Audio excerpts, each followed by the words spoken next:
Oh, hey everyone. All hail Shadow the Hedgehog. Exactly. Pierre gets it. What's up, everyone? Welcome to the Friday night stream. I was trying to finish my dinner as quick as I could, but I could not handle that. So, I'll be eating on stream as usual, apparently. But we are here. We are watching SmackDown, where we are going to be one step closer to finishing the story, I guess. We're also going to have a ZanderMania, a match with ZanderMania implications tonight on stream at the end of the night.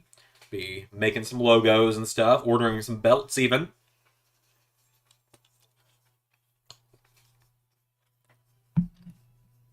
I do apologize to everyone who has to watch me eat for like the fourth day in a row this week. But just remember, you choose to be here.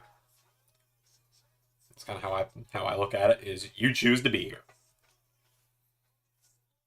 But yep, we are coming off of the press conference from yesterday, which was quite exciting indeed. We also had quite the stream last night on Sanctuary. That was a lot of fun, where we played.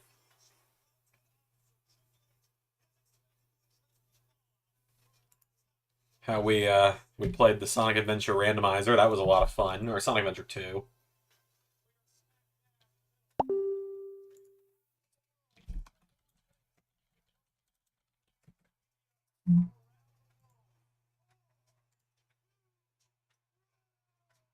Wonder how the fallout of the press conference goes. I don't know if we see Rock or Roman though.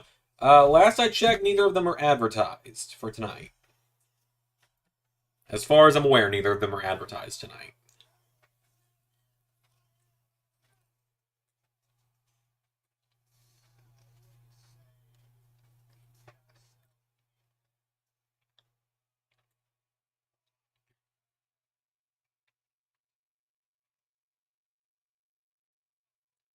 So someone pointed this out yesterday during Stephen Larson's review of this.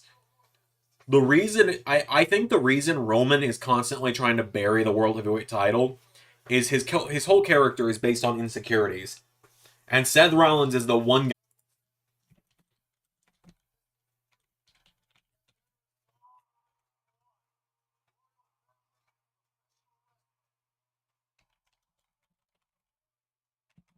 All right, I think we're good. I think we're good. Wi-Fi was acting up again. It's been doing that for a couple days. I've reset it a few times. Pierre says, also, do you want Seth versus Rock given what happened? Oh, also, do you do Seth versus Rock given what happened? Honestly, kinda, I think that would be fun. I honestly think that would be kind of cool if they did that. You have Cody beat Roman, and Rock beat Rollins. And so we're just right back where we start. Right back where we started. It's just a matter of which belt is around now.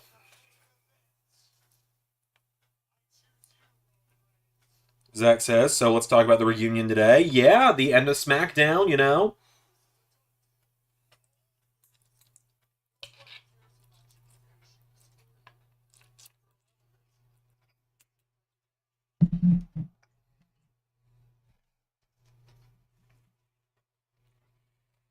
SmackDown today, of course, ended on LS11 Universe with Seth Rollins approaching Roman Reigns and asking, are you sure you want to do this? And Roman saying, yeah, I do. And so the most I can confirm right now is that next week, the face-to-face Seth Rollins and Cody Rhodes, Cody will be backed up by the Six, and Seth will be bringing Roman Reigns. Zach says, good thing Forbidden War is coming up. Well, you still got to get through Survivor Series, so that's a small problem in that logic.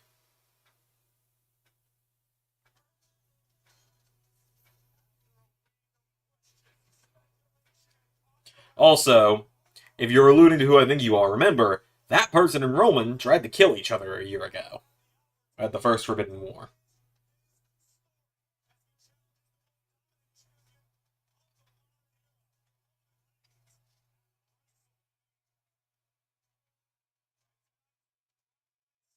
So that's my response to that. Is even if you are talking about who I'm sure you're talking about, as I do the weird over-the-top shoulder shrug to give you the indication I know who you're talking about. Oh, he's coming out to King of Kings tonight. On your knees, Doug. But yeah, no, there's a slight flaw in that logic of that guy and Roman have tried to kill each other recently, so I don't particularly think time will heal that wound.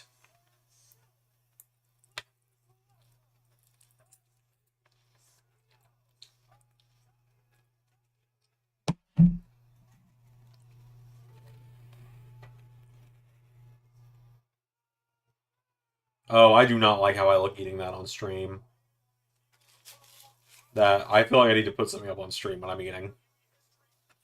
Oh well, I'm probably gonna tap out to that bite anyway. All the Bloodline shenanigans in Seth versus Rock. Also, I say Punk then dethrones Executive Dwayne. I think you're onto something there.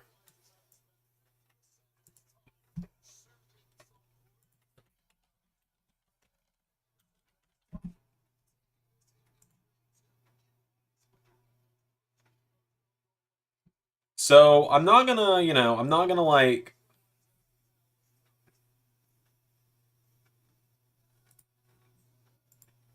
I'm not going to give anything away, okay?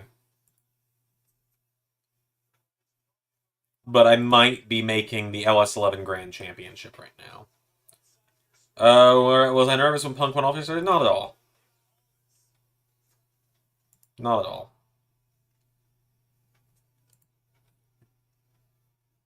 But yeah, the LS11 Grand Championship is currently being designed and is going to be ordered tonight. Ray and I have been discussing design ideas all day, and so the LS11 Grand Championship will be ordered tonight, which is really freaking exciting.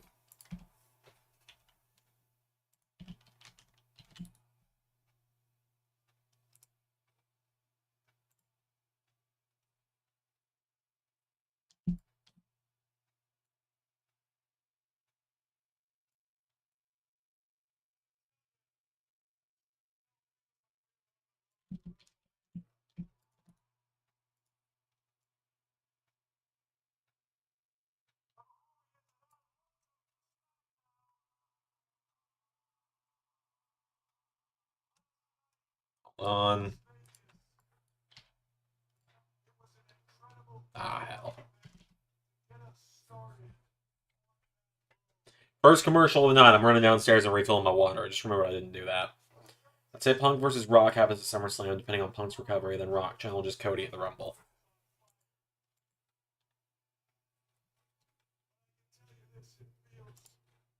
Or do you consider him going off on Cody? Or him defending Cody going off? Not really.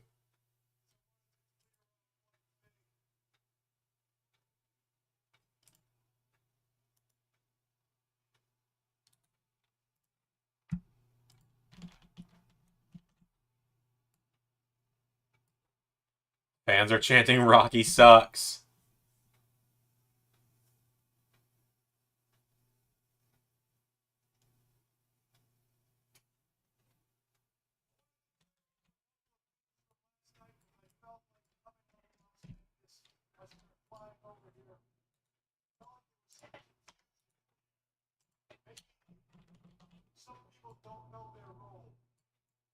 Oh, some people don't know their role.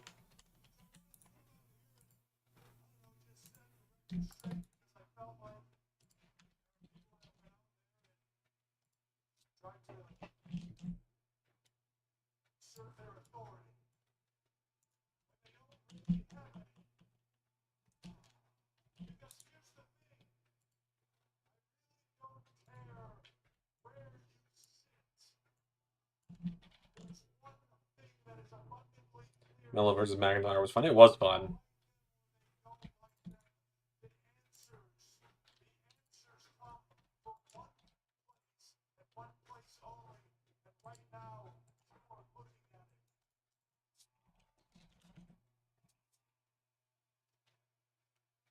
So let me just say this.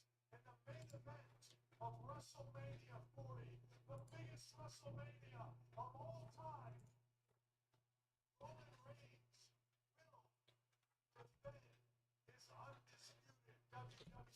Also, the show, of course, ending with the RKO out of nowhere was fun.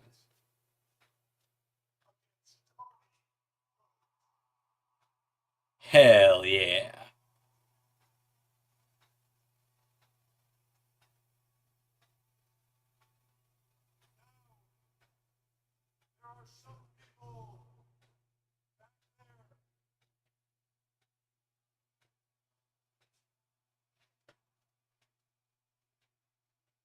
The Cody chant's going on again.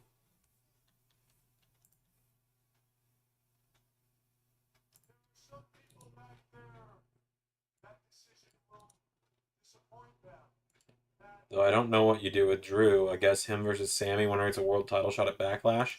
Maybe.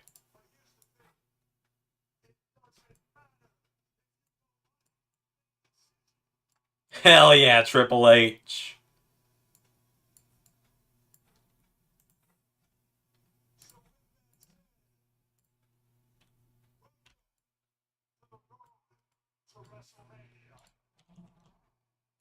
It doesn't matter if you like that decision.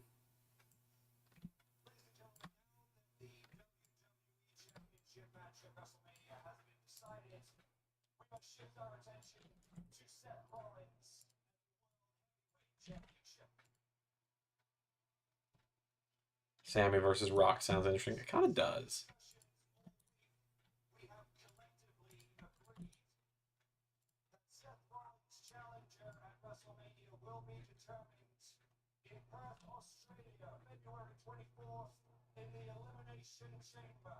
Hell yeah. Seth's challenger's coming in the chamber.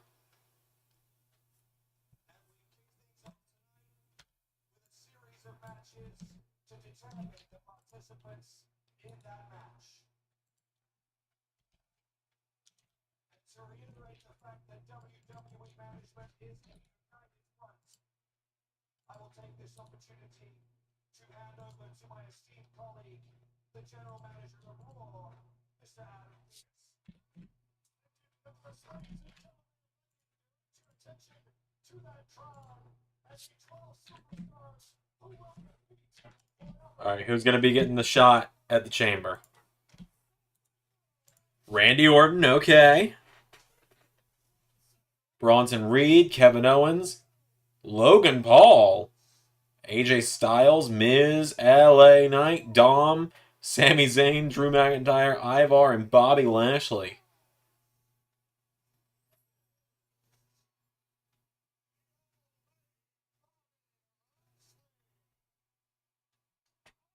So these are the qualifying matches, right? This isn't like... This isn't going to be a fucking 12-person chamber match, right?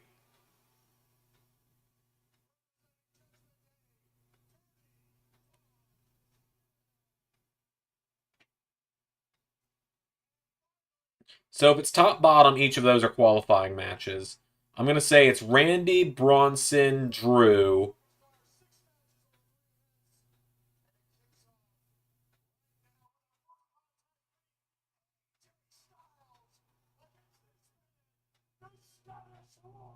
Okay. AJ and Drew started it out. This is exciting.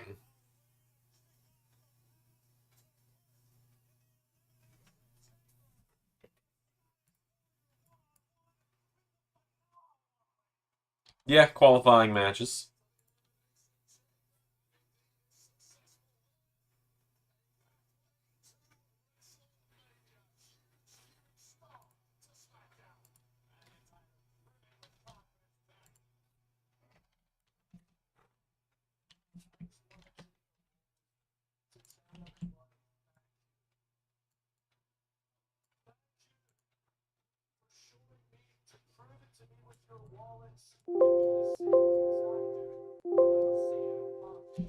I apologize if you all heard all of that noise there.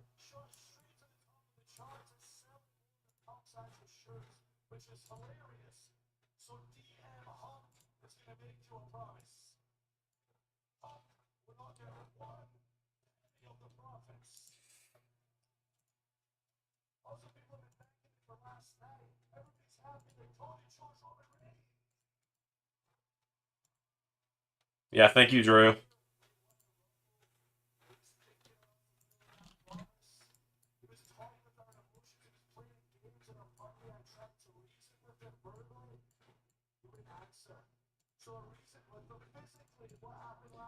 Drew McIntyre is the best. Why is the champion this? Why is the champion in this? Isn't one title ruined? Okay, hold up. Time out, Zach. Time out. Hold up. And that does not, mods, that does not mean time him out. That does not mean time him out. That means time out. Hold up. Let's backtrack here. Logan Paul literally last week said, they keep saying I'm not a fighting champion. Get me a match. Now he's getting a match.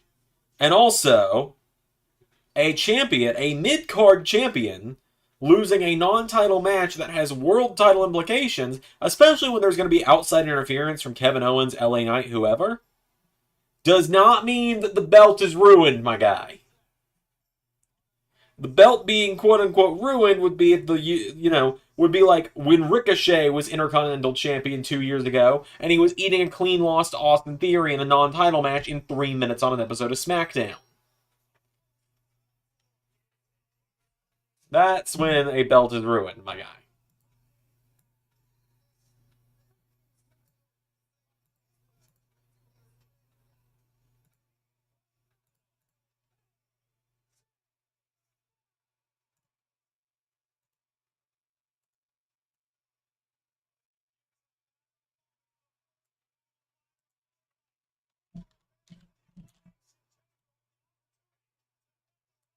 Whatever you use it.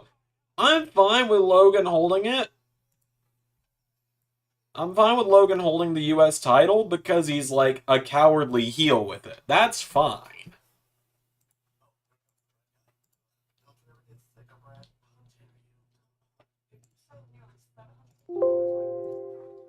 Alright, let me send this concept to Ray and see what he thinks.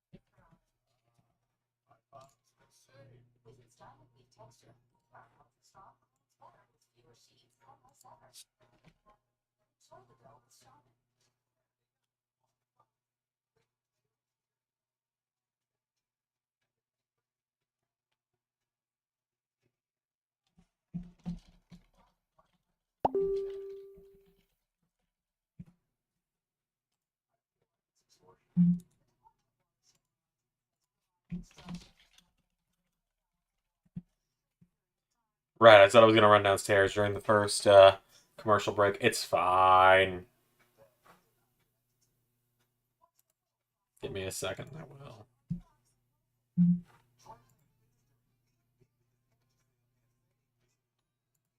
Let's see here.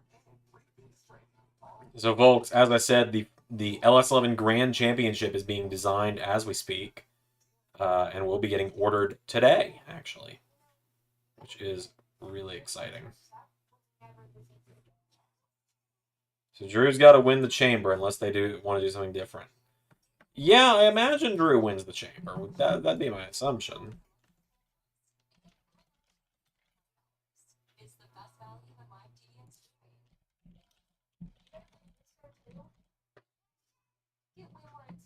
Okay.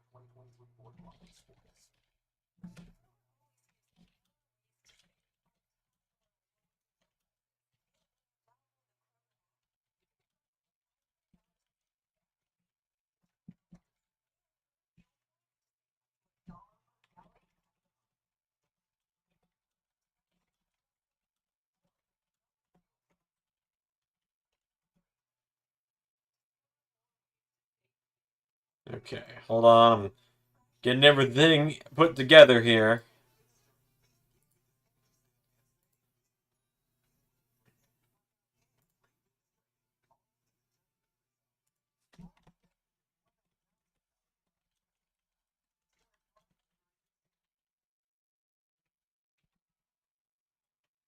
And there's Randy Orton showing up to SmackDown.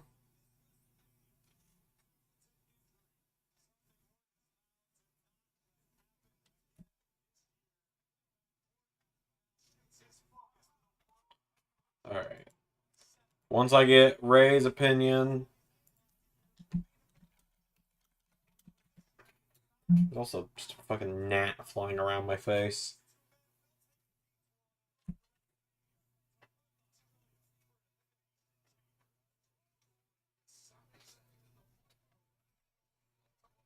Okay, Sami Zayn and Randy Orton tonight. That's exciting. I feel like Solo costs Randy, probably.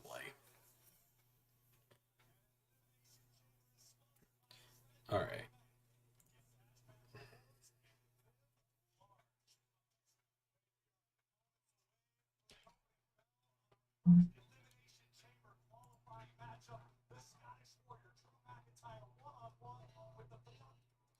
Oh, and there's LA Knight.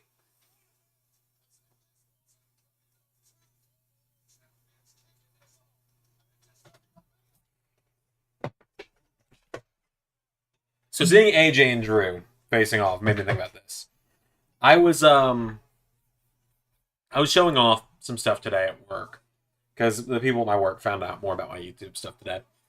And I made a joke about how when I sing it doesn't sound good. And they're like, well, do you ever do it on YouTube? I was like, yeah. And so I was like pulling up some of the reaction stuff, and I remembered that in the predictions video for TLC 2020, I did the SpongeBob Christmas musical number. And that's one of my favorite things I did. And I just happened to see a comment on that one. There was a comment on that one. That was TLC 2020, which was where Drew defended in that ladder match against AJ. And my prediction was that Drew was going to win. And I said something like, it doesn't make sense to take the belt off Drew here, no matter how good AJ has been. And someone commented, AJ could win because he's been WWE champion in a ladder match, which he won, by the way. It's like, and I just remember that comment. And I'm like,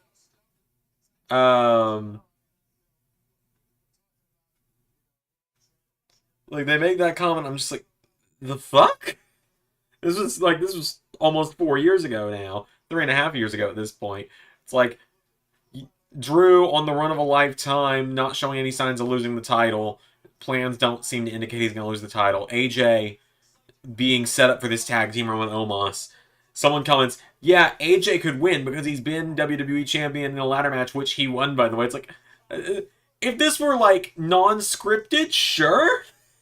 But I don't know. That comment has lived in my head for 3 years, and just every time I think about it, I just think like, what the fuck?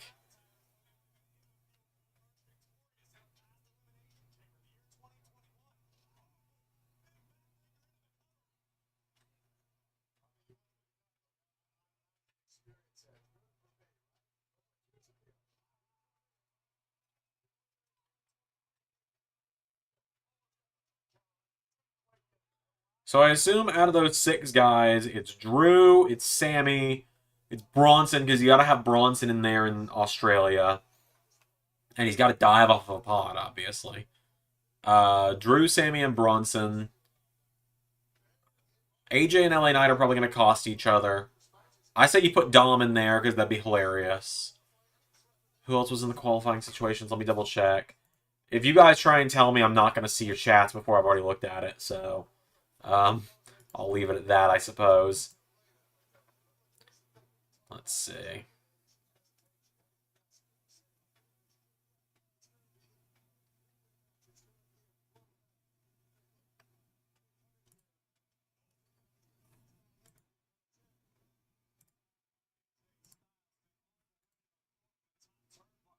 Okay, here we go. Yeah, so looking at this lineup, I assume AJ loses this, so Drew, I assume Randy loses to Sammy, Drew and Sammy, Bronson because of Australia, Bronson, or Bobby probably loses because of carrying Cross. It's probably a very interference-based qualifying stuff. You think Kevin and Logan? I feel like Kevin and Logan cost each other too, so I feel like you get Bronson, you get Miz and Dom in there. As much as I don't want Miz in there, he'll probably be in there. So Bronson, Miz, Dom, Sammy, Drew, and then at that point, maybe you put, I don't know. Maybe you do put LA in there. You have KO. You do LA Knight and Logan Paul on SmackDown. You have AJ attack LA Knight, and that causes a DQ win for LA, and then Logan costs LA in the chamber. I don't know. All right, it's a commercial again. I'm gonna run and uh, take care of my leftovers and get some water and maybe even some chocolate milk or something. I'll be right back.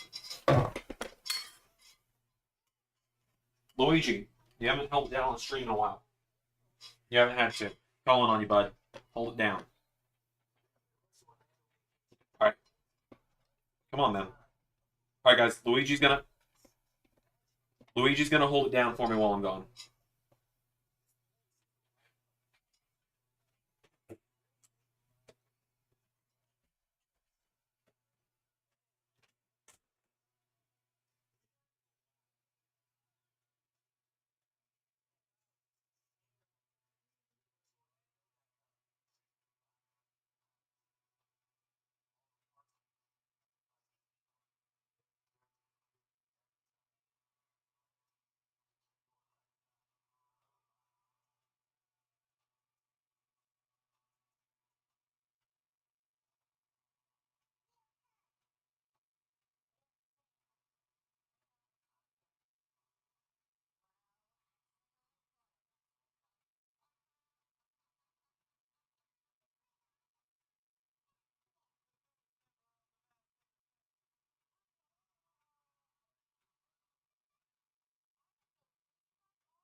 I've returned.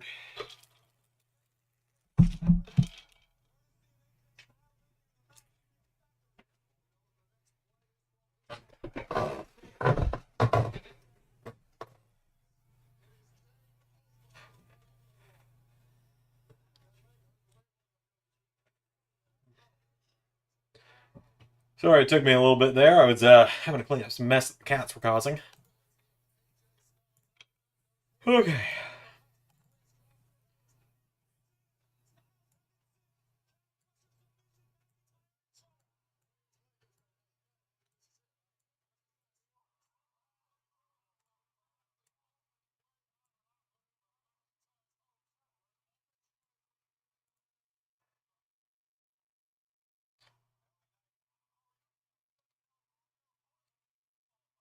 Um, or have LA Knight eliminated and Logan attacks him. I'm just saying LA gets cost by Logan or something. Makes a little more sense. Keeps LA looking good instead of him getting pinned. Or him getting pinned clean, I guess.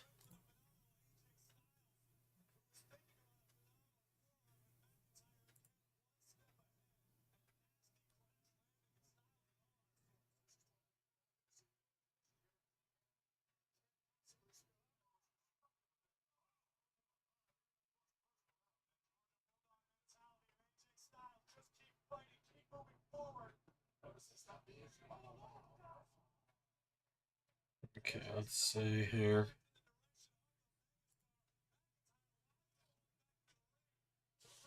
Okay, yeah, now I'm getting an idea for how this belt's gonna look. I just gotta get the logo on there. Oh, but now Drew's shoved AJ into LA.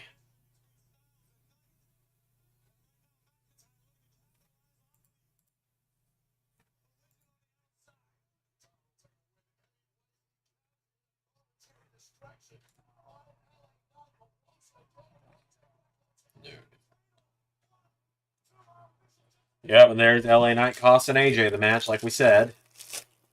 Also, like I said, there's going to be a matchup tonight on the channel here on LS11 live streams that has some. And there's the Claymore.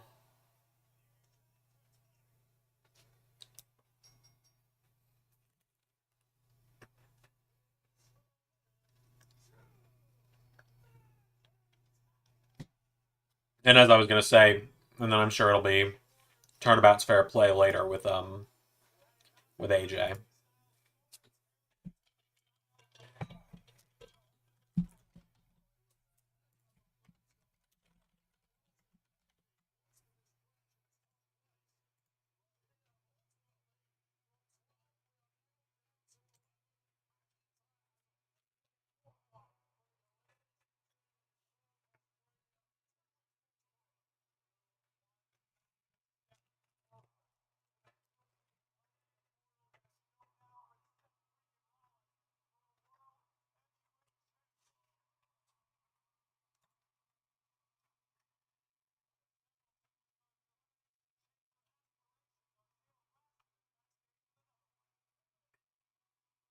Hmm.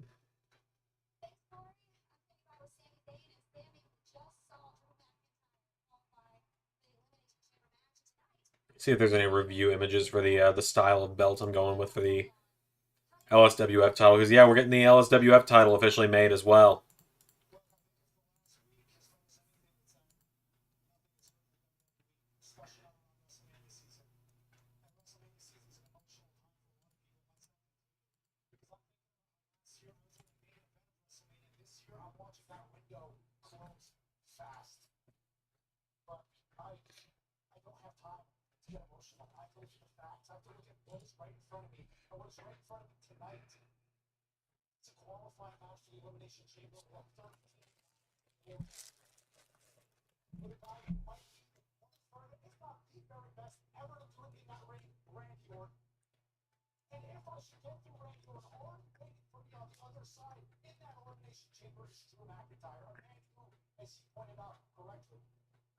Can't wait till tomorrow for Halloween Havoc. Oh yeah, it'll be fun.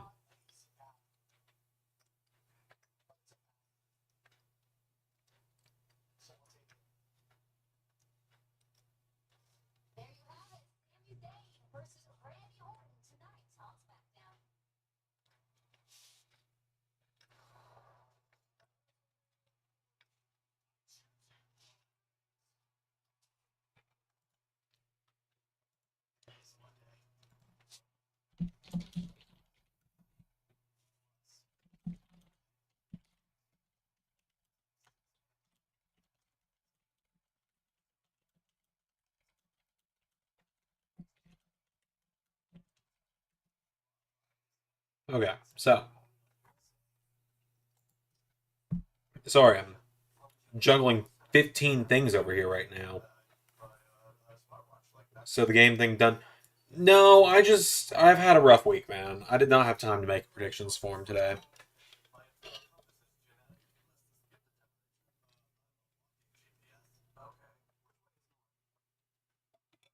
Like, genuinely,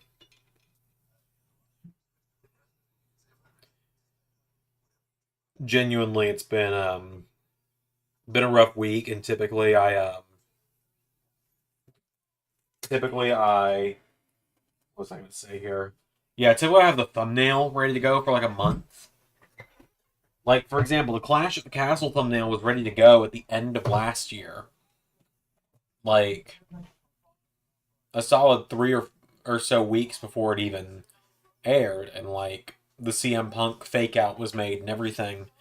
I didn't make the thumbnail for Halloween Havoc until a couple hours ago.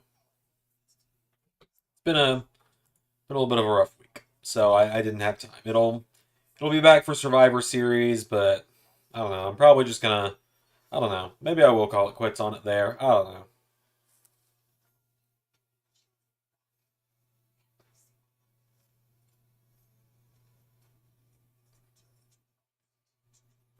Because at the moment it's just more of a hassle than anything for me.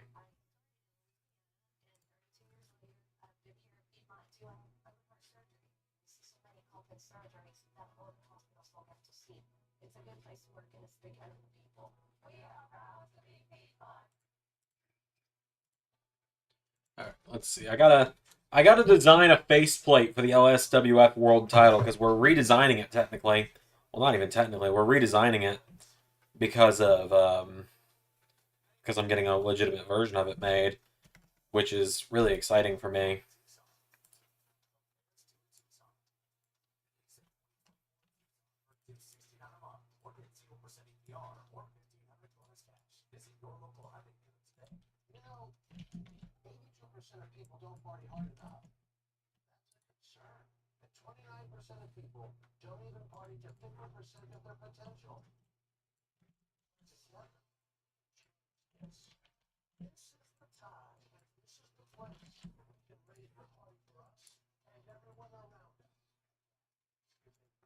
Okay, let's see.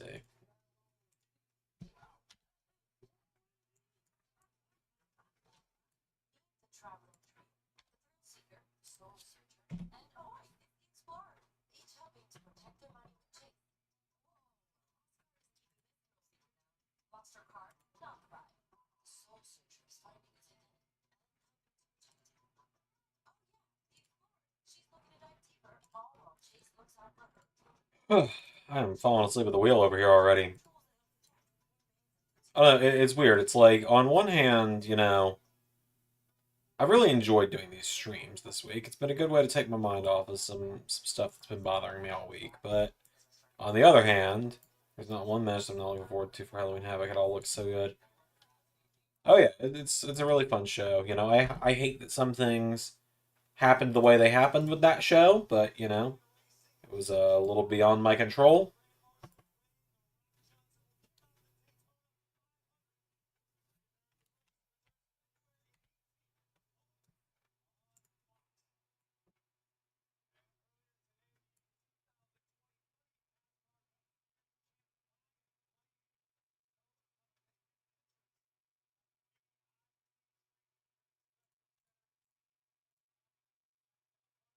Okay, 1, 2, 3, 4.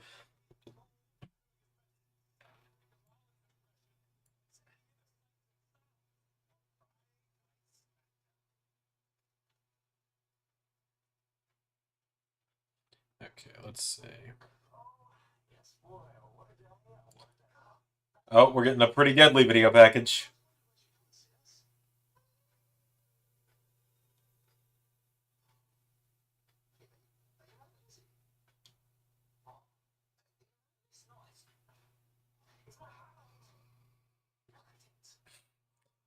His hand is Kit's hand is mangled by Pete Dunne. Okay.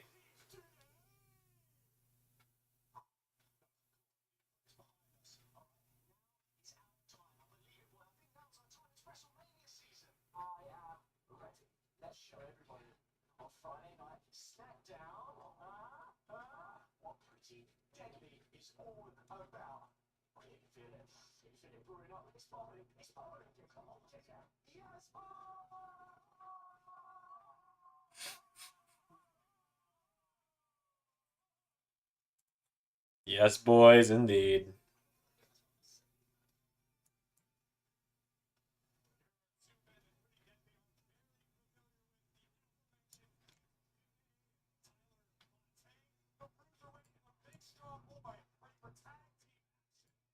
Pete Dunne and Tyler Bate versus DIY is going to be great. I would just like to say. Um, that's true. Yeah, the change for Gargano may be leading to a title shot. You never know.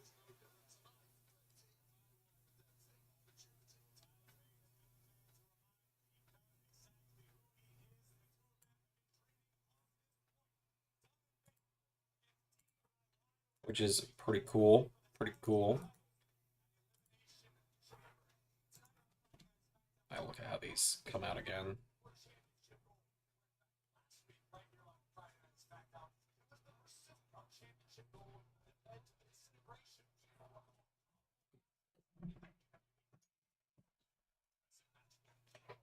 Wait, what? What faction fell apart because of gold? Oh, damage control. Fucking over my head on that one. Wow, I fucking I honestly can't believe that I forgot about that one.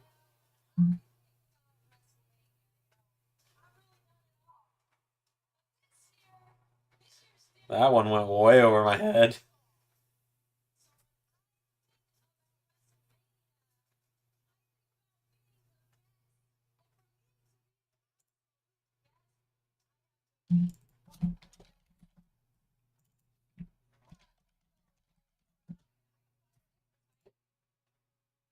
Okay, let's see here.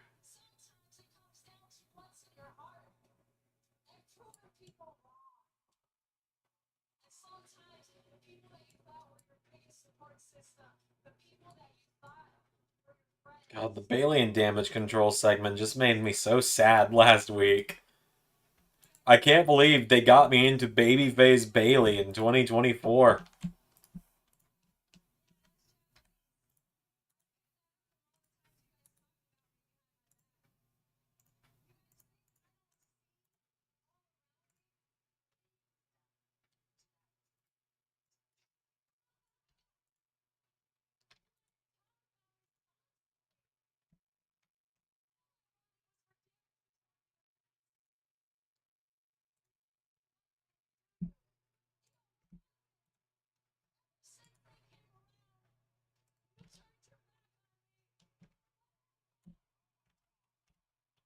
Poor Bailey.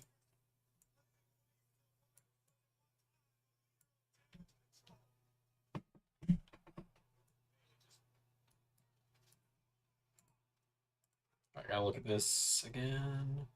Because they actually do have a preview of how it looks on the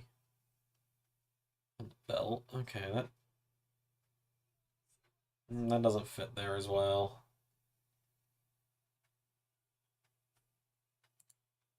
So it might just be best to just do that.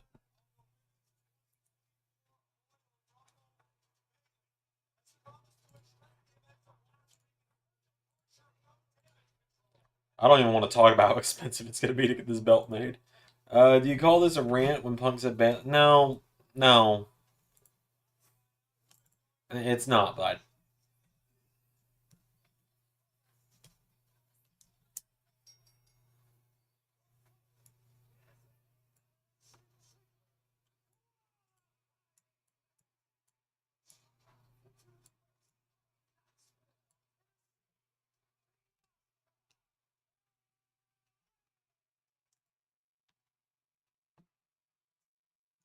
Okay. Cart. Save this stuff for my WrestleMania cosplay for later. Hold off on my cable for now as well. It's funny, the stuff that I've got saved for later in my Amazon cart right now.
So, like, anyway, my save for later on Amazon right now is a replacement cable for my drawing pad, some stuff I'm doing for the wrestler I'll be dressed as for WrestleMania, some Marvel figures, even though I don't collect Marvel stuff anymore.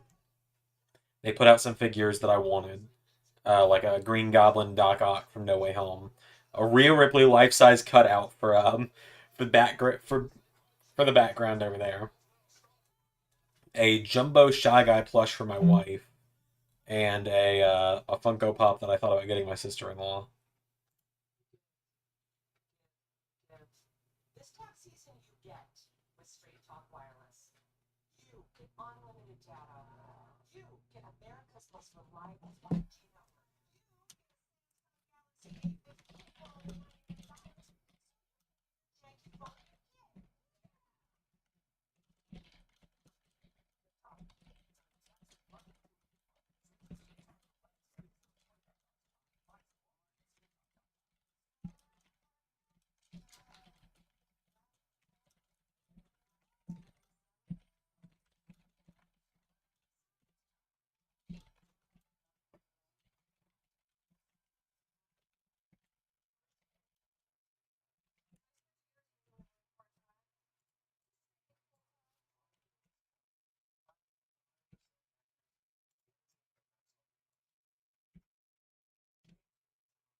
My DM's blowing up.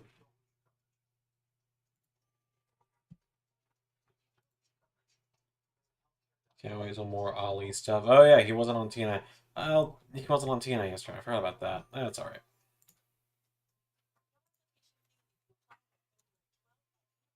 Okay.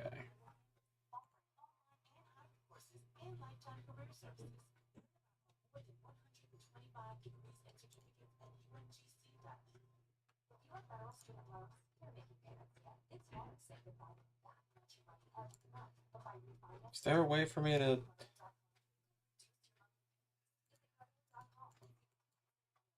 Okay, I'm just gonna hope that they do this right.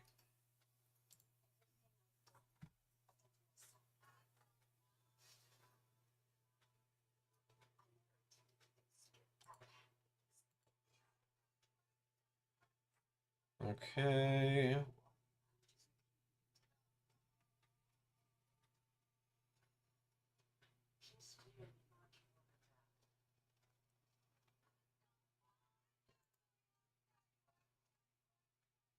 All right, the LSWF and LS11 Grand Championships have been ordered.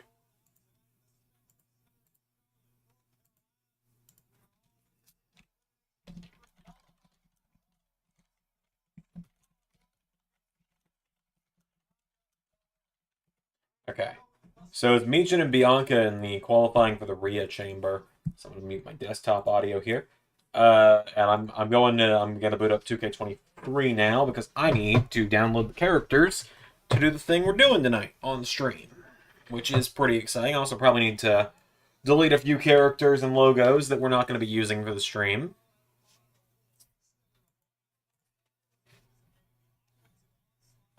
I will admit there's a slight fear for me that Bianca will win the chamber, even though it would make quite literally zero sense. The chamber is Becky's to win. It is. But doesn't mean I'm not a little worried.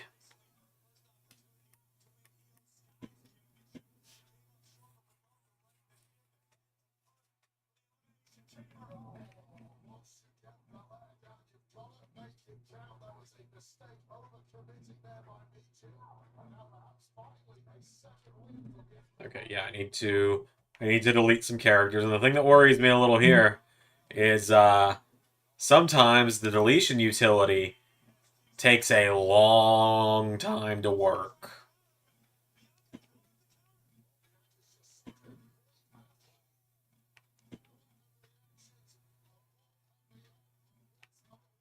Like, it takes a damn long time to work. It's a bathroom match because we all know who will win. I'm not going to say that.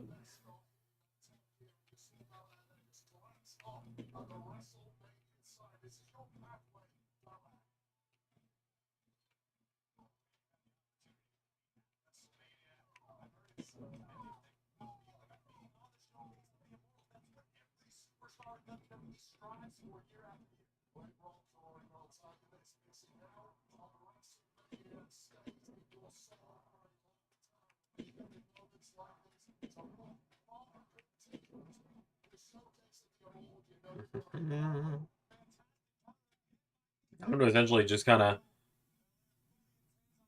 comb through here and pick who I don't need anymore. Like who I can get rid of and who I can't.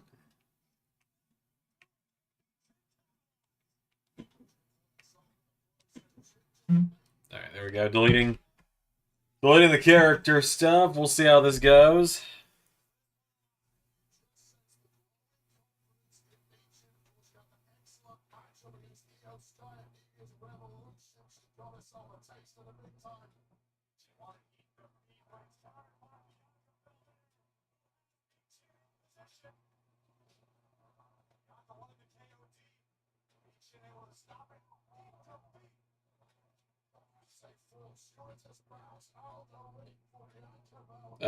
JT says, Xander, hey, wait a second. What's up? What are we waiting a second on?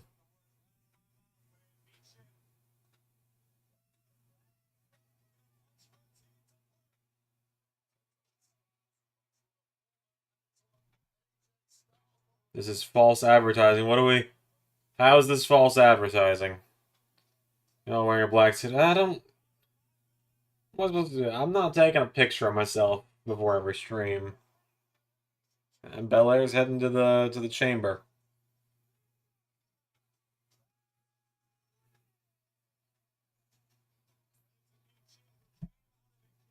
I'm not always wearing the Muppet shirt and the Bruins hat either, but I use that PNG a lot too. Also, my beard is photoshopped in that one. It is 100% authentic here. Thickest it's ever been.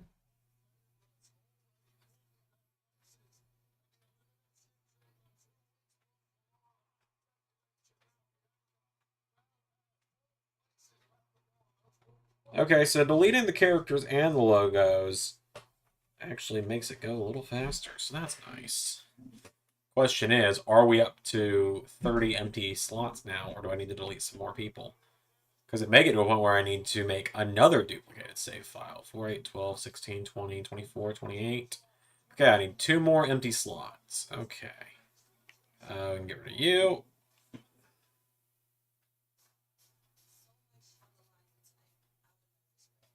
Okay, maybe I shouldn't have gotten rid of you, actually, but that's fine. Yeah, I may have to end up duplicating my save file again. So 1 and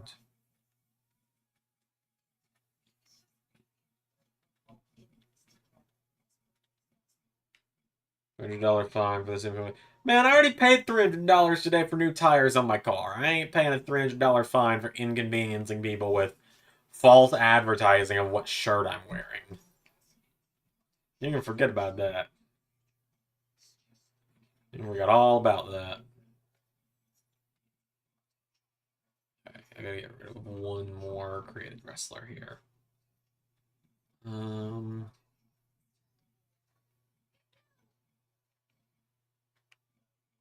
We're gonna have a ZanderMania ladder match qualifier here tonight, and we're also going to be having a 30-woman rumble tonight, an ARW reunion rumble for the women this time, where the winner will go on to either make it a triple threat with Laura Croft and Lady Dimitrescu, or one-on-one with Croft if Dimitrescu and Bennett don't win on Sunday. Excuse me. Did not mean to double hiccup on that one.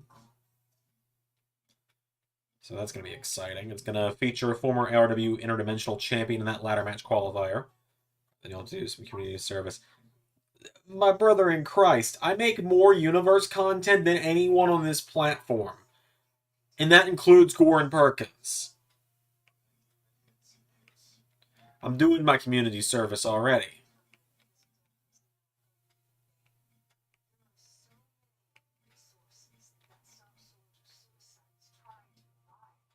Let's see.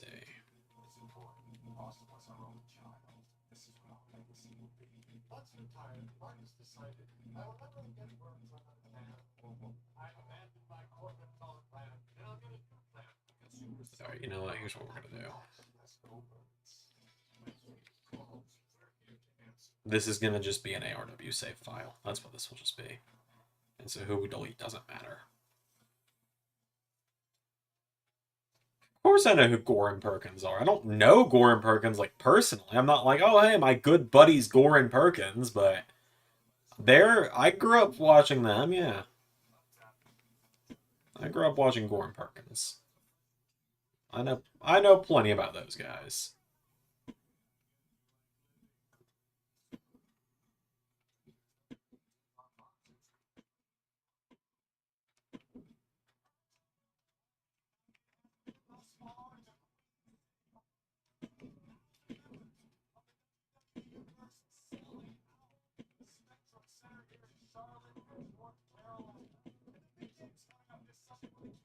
Start with them. Man, I wish I could. They're sitting there at almost 1 million subs. Do they have over 1 million? I can't remember. I think they're like 800,000 or something, aren't they?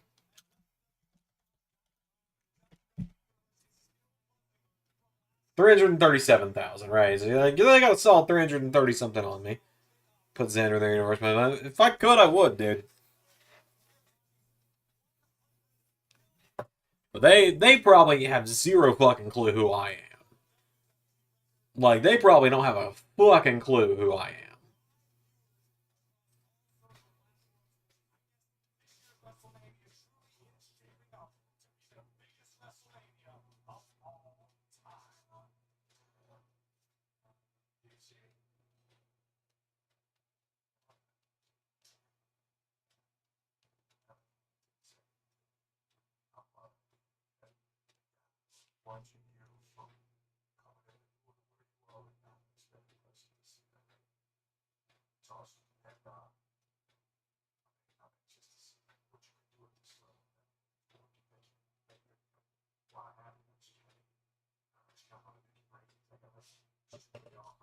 Oh, Triple H and Braun Breaker.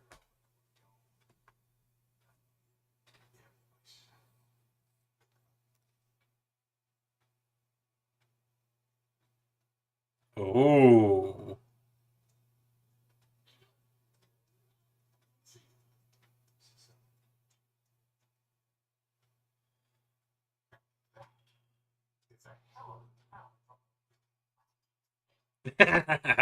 Hell of a talent from a really wacky family.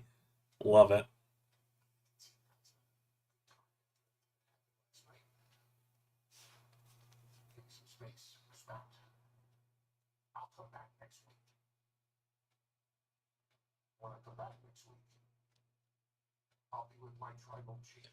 Roman will be back next week.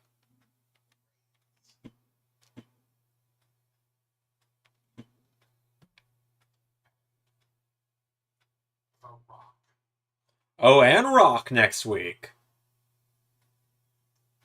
Fuck no, I'm not telling Triple H to release Braun Breaker. I love Braun Breaker.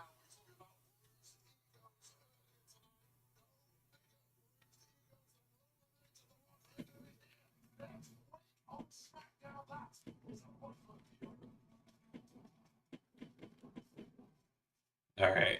So the reason I've got the desktop audio turned off is because I feel like you guys don't want to hear the constant sound of my clicking as I'm downloading characters on 2K23.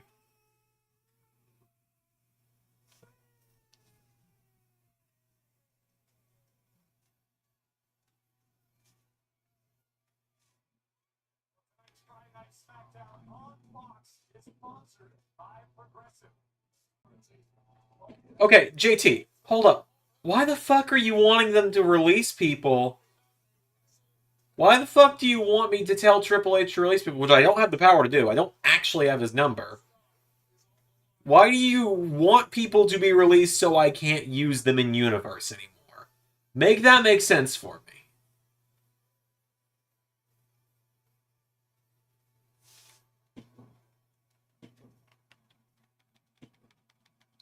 Because I'm really not sure what the hell that idea is.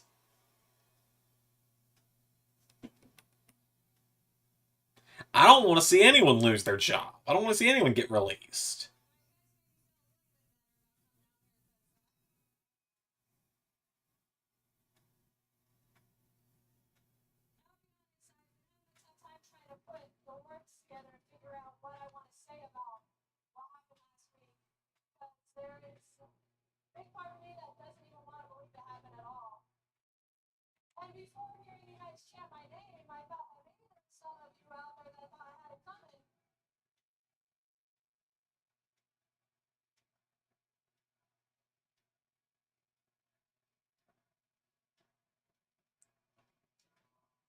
PR says I put Braun and Payman together. I think that's the right move after once Roman goes away.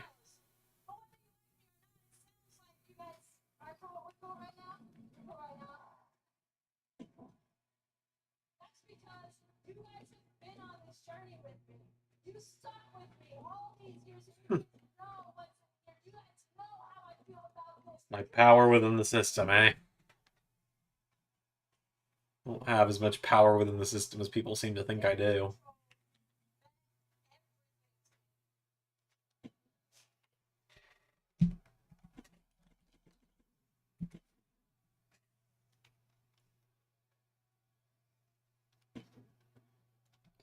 God, how would I rather? I mean, I'm in an unfortunate position where, like, my guy, though, you've watched me have to write around releases for 5 years.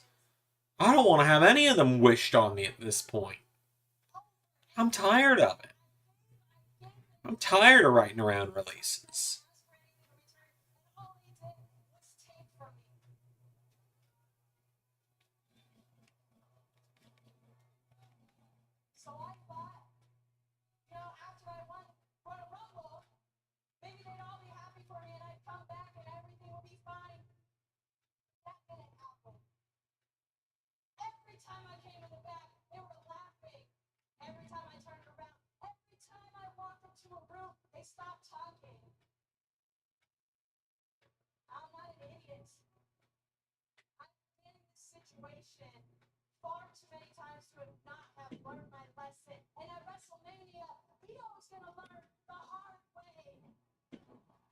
Statues are right around returns.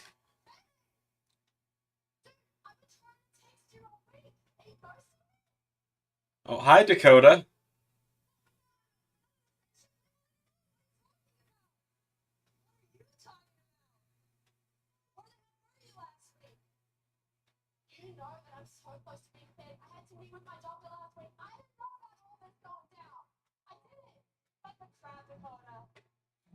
Trying to decide whether or not we're supposed to believe Dakota or not. Carmelo and GCW. I don't do GCW. Like, I talk about doing the LS11 indies occasionally, but I pretty much have never gone through with it because I never have the fucking time.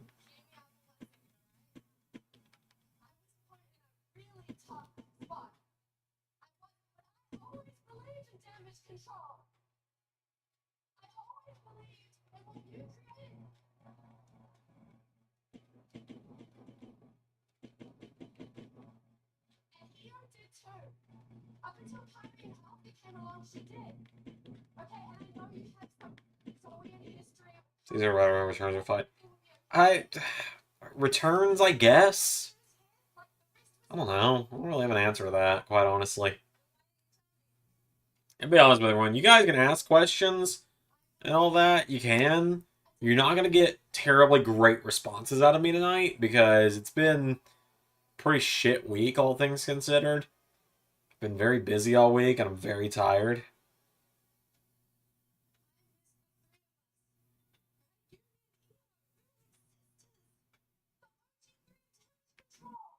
So I will do my best to respond to questions, but I don't know. I don't like you're not gonna see me do the Triple H calls tonight and stuff like that because I'm just tired.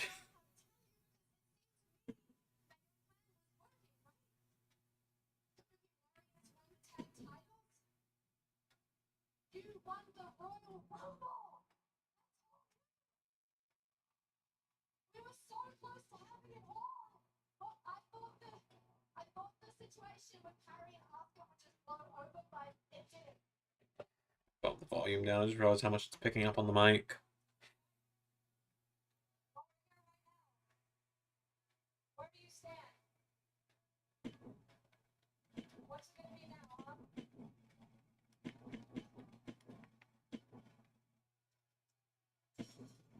Oh yeah, kayfabe. I can kind of see the idea there. Yeah, it's kind of funny. I don't think we've ever done a kayfabe firing in LS11. Now that I'm thinking about it. So we're about to find out where Dakota stands. My assumption is she probably turns.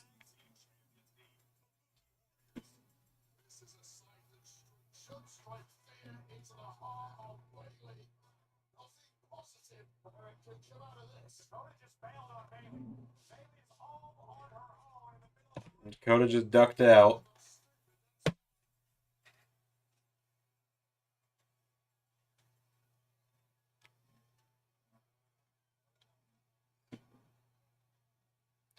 Oh, and Dakota's got a chair.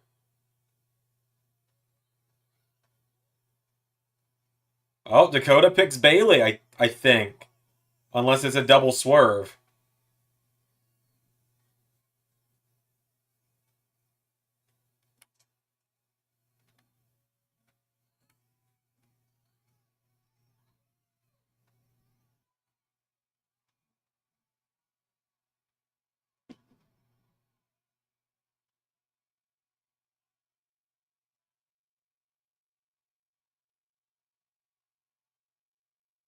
Wonder who...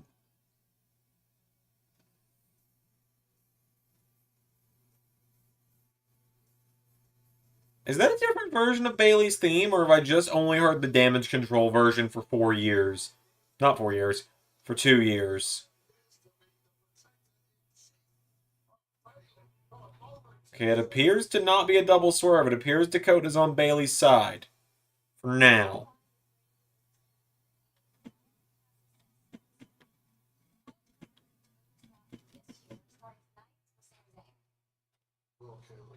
First off, let me just say that earlier tonight, Sami Zayn said that's not a given that everyone makes it to WrestleMania. I think he couldn't be more right than I know more than anybody how it's not a given to make it to WrestleMania. Just last year, I was injured at home, watching from the sidelines. I love when I look up a character on 2K23 and the first page is nothing but random characters that have their name in the tags.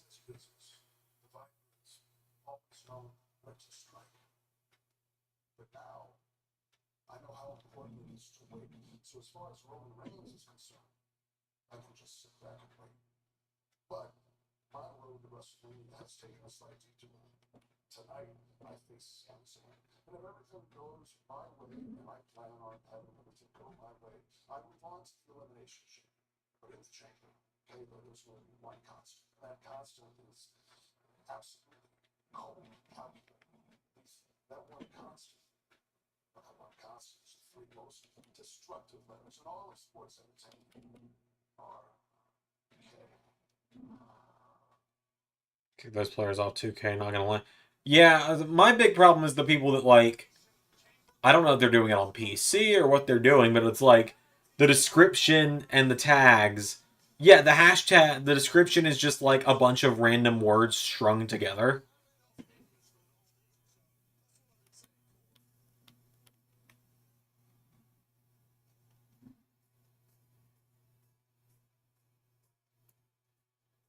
I'm trying to see. I didn't get a good look at it. Does Pete Dunne's entrance video like start to flash Butch, but then like does it quickly like the letters that spell Pete Dunne just kind of start to glitch into Butch, but immediately Pete Dunne takes back over? I can't 100% tell, but either way, I'm just glad we got Pete Dunne back and he's not Butch anymore. Also, he and Tyler as a tag team are absolutely cooking right now.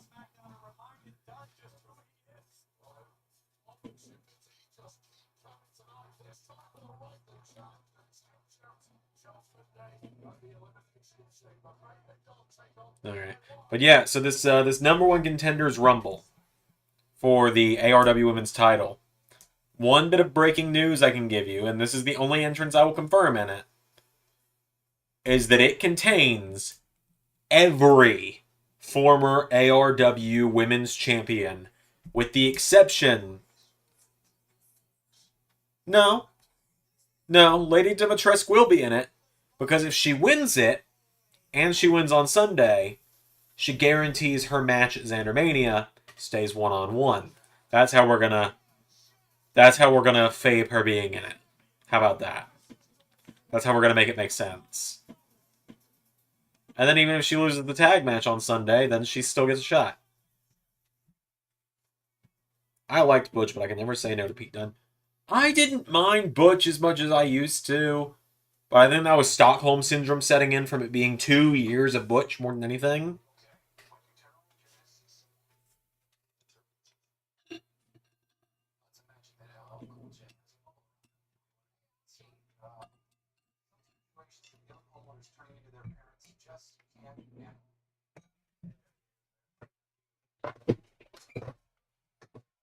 Yeah, so now I'm going through my head, and it's like if someone knew the entire history of ARW, then they would currently know.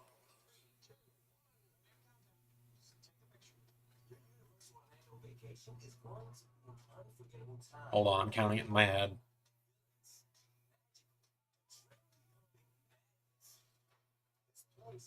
They would know 11 entrants in this Rumble, and that is all I will say there.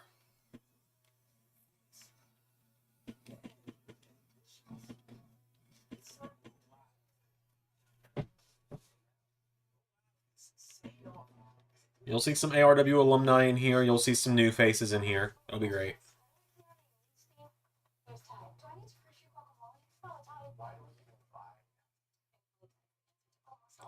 Which I say that, we're going to hope that they have all of the former ARW Women's Champions on Community Creations. I have slight worries about that.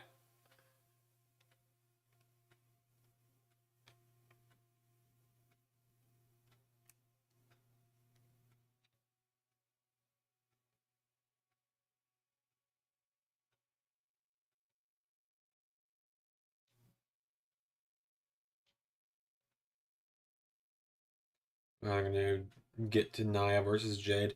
Who knows? We'll find out over the coming weeks, though, I suppose.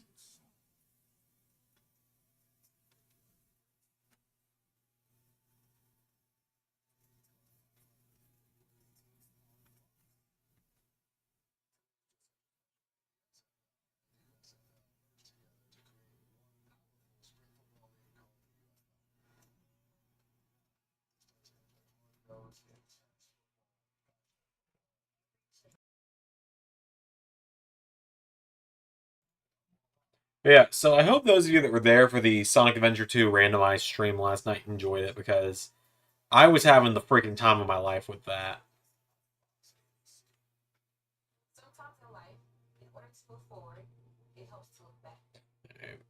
We are 7 pages out of 20 into my search for this one character.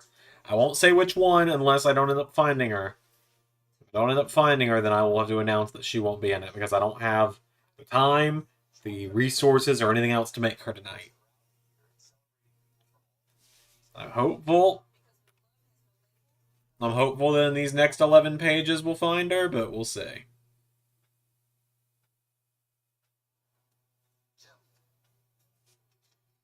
One thing I liked about the Shield is that when they each individually changed their look, they still kept their united front appearance. Shield. Hold on. One thing I liked about the Shield is that when they each individually changed their look, they still kept their united front appearance. I am trying to think of... Eggman versus King Boom Boom. So dumb.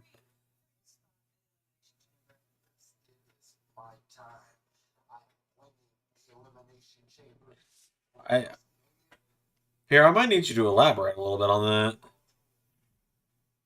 Because I'm very confused. When the Shield broke up, they each had their own thing. When they reunited as the Shield, they always had the united front appearance? Is that what we're saying? We are... Stop singing that damn song. No. It's not Chrome Hearts, therefore.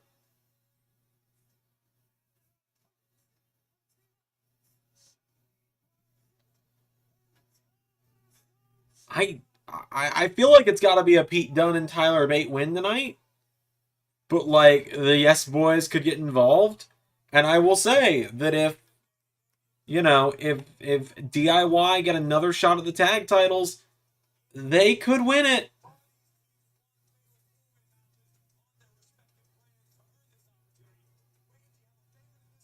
God, I am 19 pages in. 19 out of 20 pages in, have not found her yet. I've got another tag I can search and will search in a second if I don't find her, but starting to have my doubts that anyone's even made her. Like on all across platform, you tell me no one's made her. I won't say who yet unless I don't find her.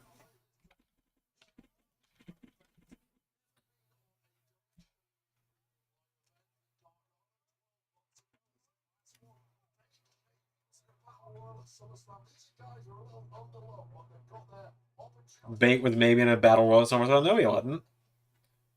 Also, Wade, I hate to correct you here. Wade says that Pete Dunne and Ciampa have never been on premium live events.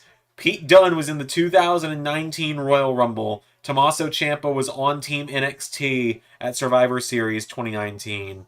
And also, Pete Dunne fought Adam Cole at Survivor Series 2019. Only person here.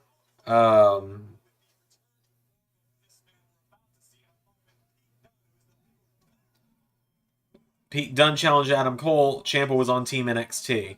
So the only person out of these four that's not been on a PLE is Tyler Bate. Okay, so yeah, there is not a single Aqua from Kingdom Hearts on Community Creations. So she will probably be the one missing member of the former ARW Women's Champions that is not here, which makes me really sad.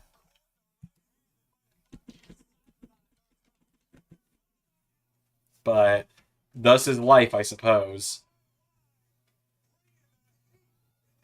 You would think that someone would have made Best Girl by now, but oh well.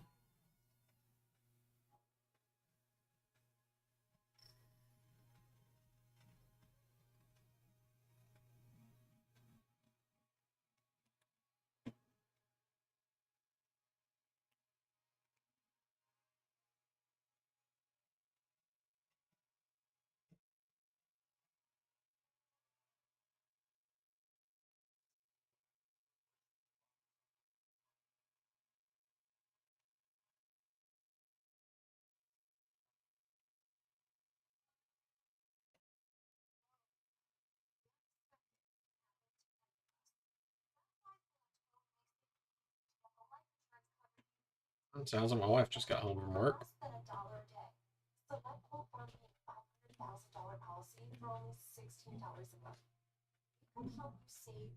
Yeah, not the wife who.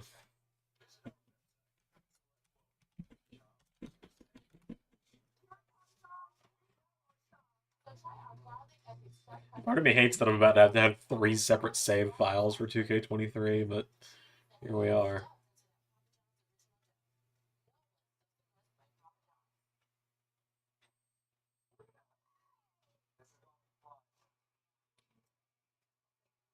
Yeah, let's see. How's this one look? Hashtag just wrong. Well, there's nothing I can do about it, dude. Other than me going in and making her, which I can't do because I can't import logos on my PC.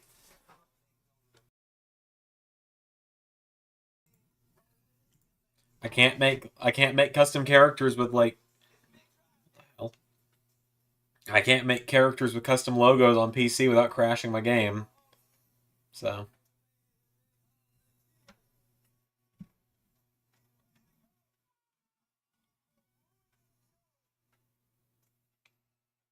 it's unfortunate, but it's the case.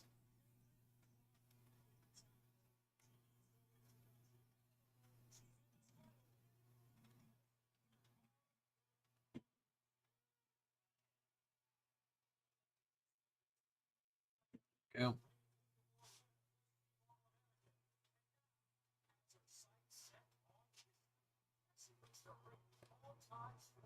Like, I'll admit, it's actually kind of funny having to try and remember who I had that belt when it's been 2 years now. I wonder how you'll incorporate the 4-person Judgment Day entrance.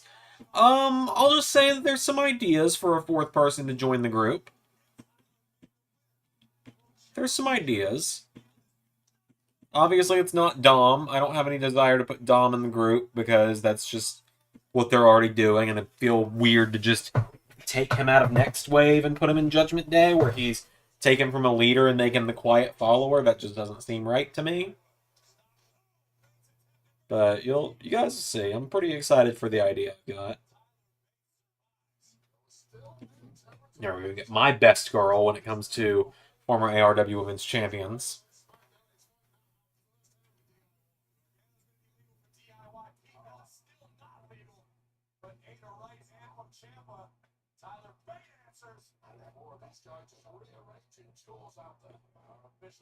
Jesus! They are cooking right now.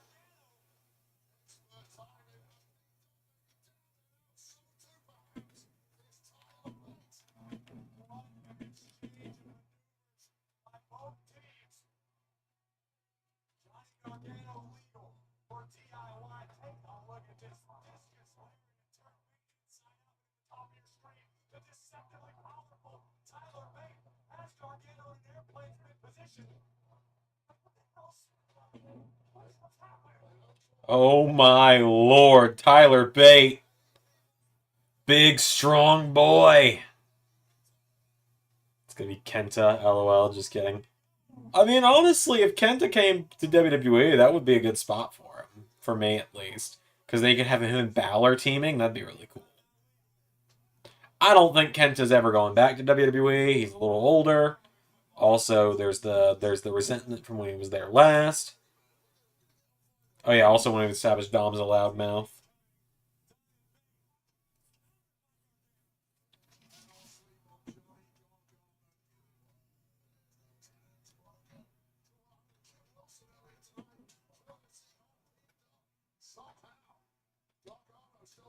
God, they are cooking with this match. This is awesome. I love when Tyler Bate gets cut off when he's doing that slingshot in the ropes. That's so, especially when it's Braun Breaker spearing him out of it.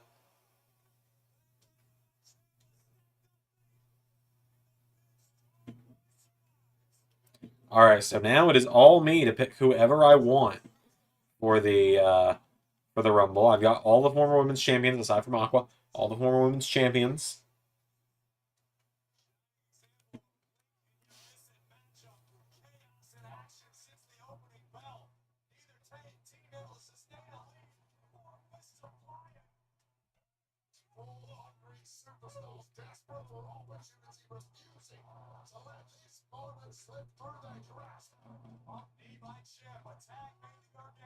They are indeed cooking. Yup, they are cooking.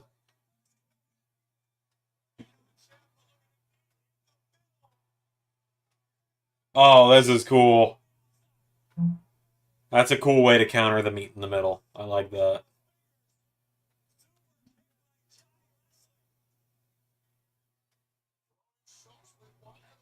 And Tyler Bate! I started to go into commentary mode there for a second. You probably all heard it.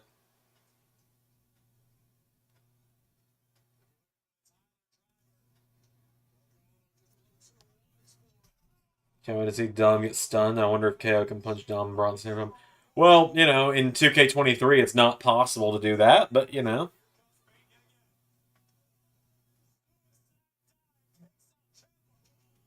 I think it's about to be a Pete Dunne and Tyler Bate win.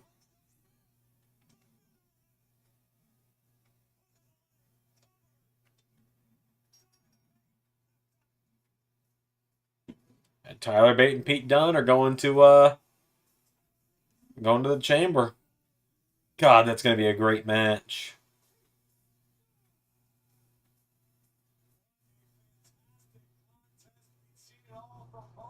It's going to be a great match when we get that.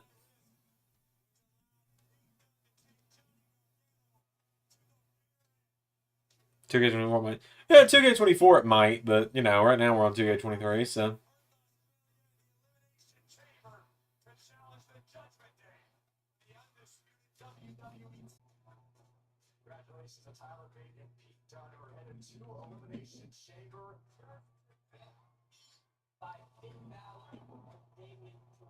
I think Tyler and Pete could win. Yeah, you never know. Also, I don't know why my Wi-Fi is just or what. It's not even my Wi-Fi. It's just OBS. It's just occasionally just deciding, and quitting.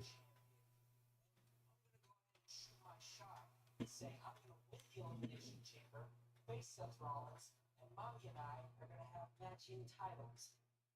Don, don't you still have to qualify? Qualify. I don't care who they put in front of me. I'm gonna slap the taste. It's gonna be Lashley. Oh, it's Kevin Owens. Okay, now I'm not saying they owe me royalties. Next week on SmackDown. So look, Don, you can call your shot all you want. The only thing that's gonna happen next week is I'm gonna give you the beating of a lifetime, and I'm gonna dedicate that to the greatest luchador of all time, Rey Mysterio. You know him. Now I'm not saying they owe me royalties.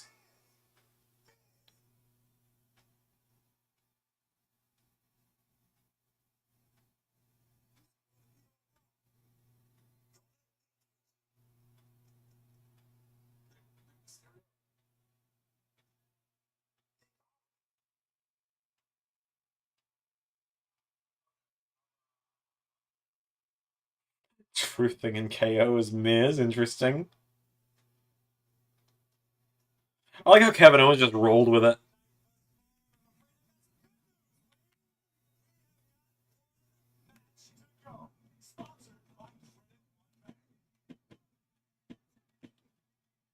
Alright, I got 30 minutes to download characters. Got it.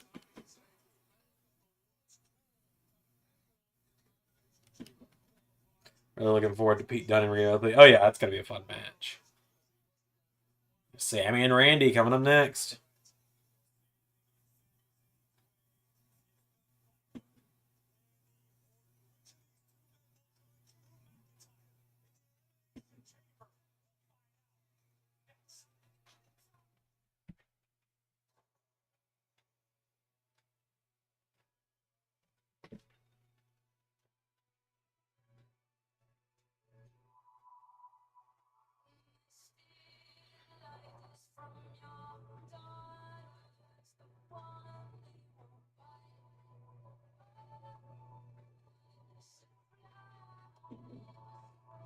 Let's see here. Oh, sorry, I'm making the camera shake when I do that. I have a bad habit of just bouncing my legs sometimes when I'm not paying too much attention, or I'm not gonna say nervous, but usually more like a stress. It's more like a stress thing. Because I am capital S stressed lately. It's not fun. I'm just always fucking stressed. Customize and save with Liberty Liberty. He doesn't even have a mustache. Only pay for what you need. R-Truth got KO and Miz mixed up. How? Gonna be honest with you, Zach. I got nothing on that one.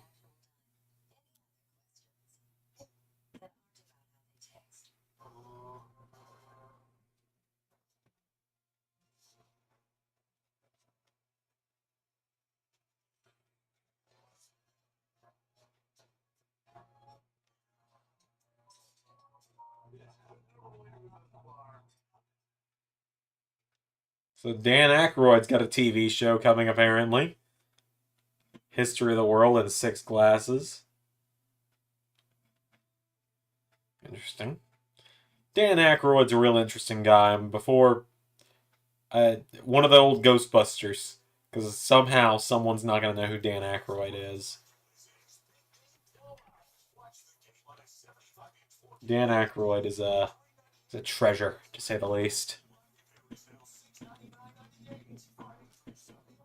Gotta get some of the best girls, though. Like, we gotta get some of the best from LSWF that never, or not LSWF. So we got some of the best from ARW that never won the women's title, because it's crazy. You know, ARW was around for 3 years, right?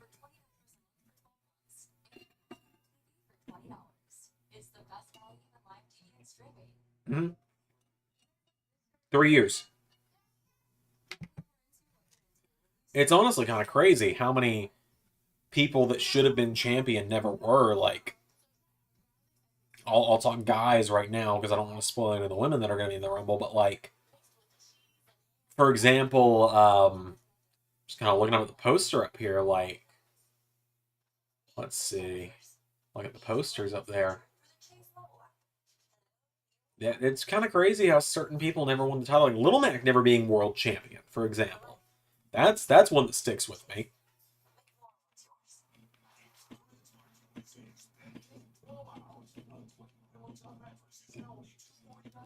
He was going to at one point.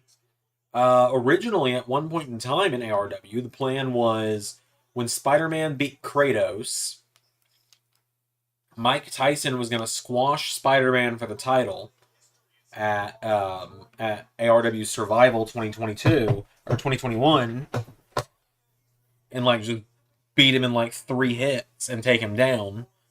And then that changed when I started to have because people weren't really taking, and Little Mac was gonna win the belt at ZanderMania 2022, and it was like the only reason that changed is because people weren't really taking the Little Mac the way I thought they would, because I just think a lot of the LS11 universe fans didn't really know who Little Mac was. Hold on.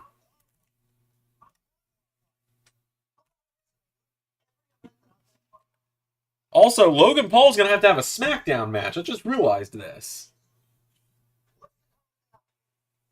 Come on. Or a Raw match. One of the two. Hold on. We're trying to get the camera. Can we get Superman versus Goku for ZanderMania? Probably not, because that's going to be one of the ladder match qualifiers, actually.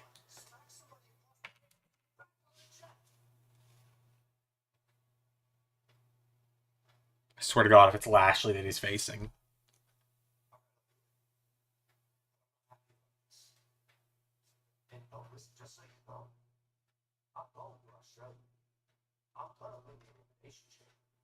And after I beat Seth Rollins in our rematch at WrestleMania, I'm waltzing out of there as a double champ. So thank you for that. Now, just tell me what other wrestling. Please tell me it's Lashley so I can do the bit again. Yeah, it's Friday, which means you're on my show. And next week, on this show, you'll hear a one-on-one with a man that you know quite well.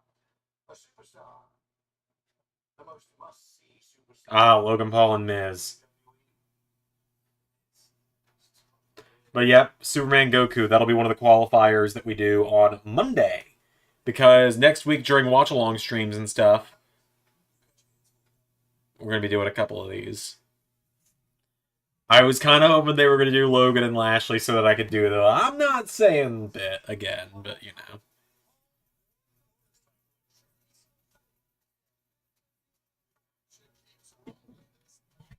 Let's see.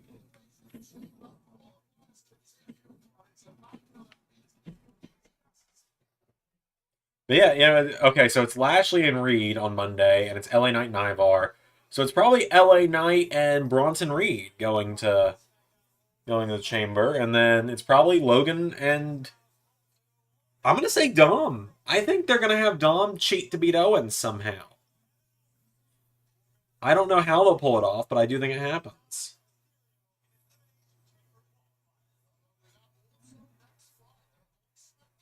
Oh, next week qualifying matches, Naomi and Zelina, Tiffany and Shotzi. So probably Tiffany and Naomi going to the chamber as well. That's exciting.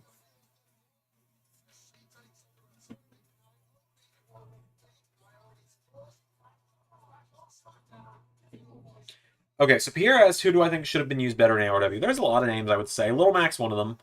Wolverine, that's kind of dark horse one. He was doing some really fun stuff in season 4. In 2022 or 2021, I was doing a lot of fun stuff with Wolverine. Like the rivalry with Geralt the Witcher was a lot of fun that they had over the hardcore title. Like they had some good matches.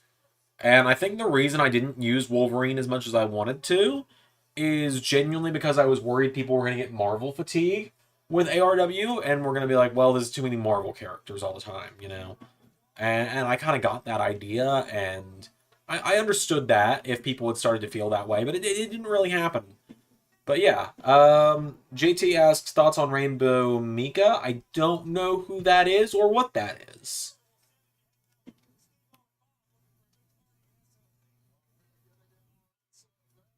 But yeah, other names in ARW I wish I'd used more. Deadpool's another one. I feel like Deadpool had a lot more ground I could have used him for. Like, I definitely could have done more with Deadpool, like having him be more like the like the Dean Ambrose of the show, which he was supposed to be at one point. And it's like, if I could go back and change something from the first couple months of ARW, it would be that Thanos' defense at Termination Chamber, which I'm still really proud of calling it the Termination Chamber instead of Elimination Chamber, and sticking with that for so many years. I'm still proud of that. But it would have been Thanos versus Deadpool, because Deadpool's like the one guy I could get under his skin. Rainbow Mika is a Street Fighter character. She's a wrestler with her cheeks out. LOL. Well, I mean, when you put it like that. Kidding. Speaking of Street Fighter, of course, there's always Chun-Li. What other Street Fighter characters? What Mortal Kombat characters do we like, female-wise? Because we all know my favorite Mortal Kombat guy is Johnny Cage. Finally, Nick Aldis has someone who's considered a handful, while Pierce has 50 of those. But yeah, like, what Mortal Kombat characters do we like, guys? Like, do we like Katana? Do we like Melina? Sindel, maybe? Sonya Blade, even? Who do we like? Feel free to throw some female, like, fictional female names at me tonight. I cannot tell you how many we're at right now because I don't have a count at the moment. Cassie Cage is pretty great. I do like Cassie Cage a lot. Specifically, I really like Cassie when the cosplayer Lisa, what is her last name? It starts with an M. I know it. I follow her. She's Canadian. Outing myself a little bit tonight.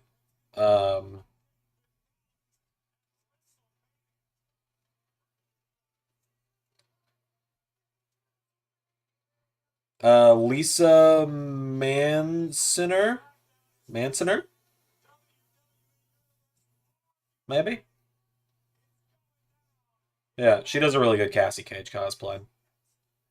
To the point where Ed Boon actually used her cosplay to tease Mortal Kombat 1's announcement.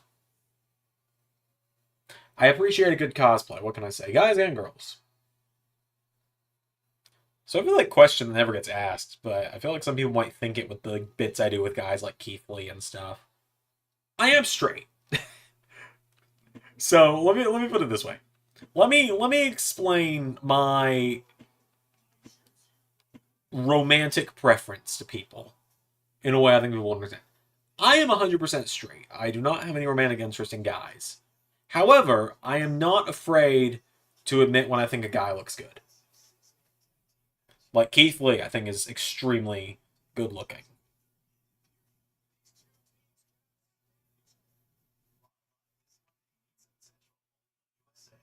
She-Hulk's a good name. Sandy from SpongeBob.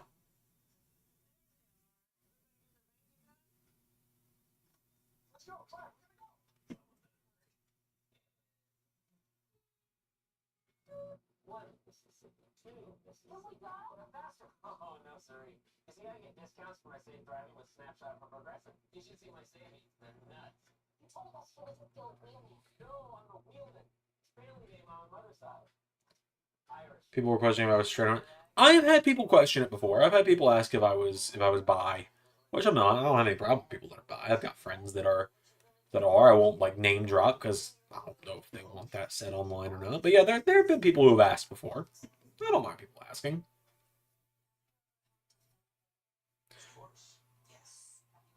If I had a problem with people asking, that says more about me than them. Andrade and Roosh are handsome as hell. I'm not afraid of it. Hell yeah, they are, man. Miro, fantastic looking man. My wife very much likes Damian Priest. I get it.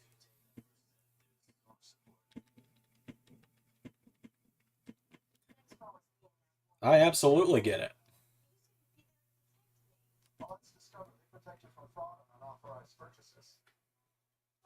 But yeah, like I know I do the bit with Rhea. If I were to have a man crush, I'm sure you know he has Seth Rollins, obviously. I don't think I have a man crush on anyone. Jungle Boy is adorable, IMO. I don't see it personally, but to each their own. Let's see.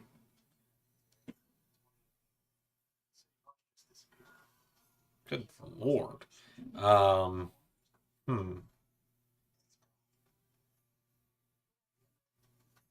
Oh, another one that's not a wrestler, but Sebastian Stan, who plays Winter Soldier Bucky.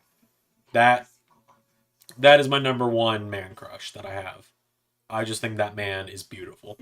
Okay, anyway, yeah, so She-Hulk, that's a good name to drop there. I'm gonna do it, and Zach asks about Sandy from SpongeBob. I don't know if I can pull that off. I will see, but no promises on that one.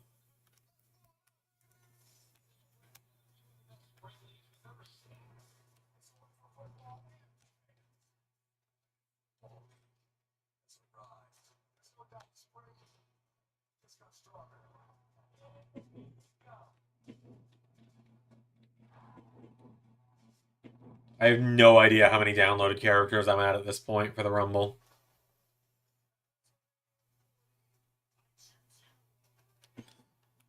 I'm really interested in Tina Armstrong. Who's that?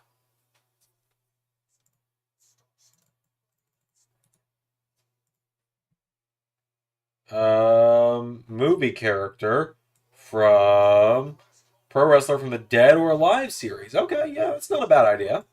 Never played Dead or Alive, but that's not a bad idea.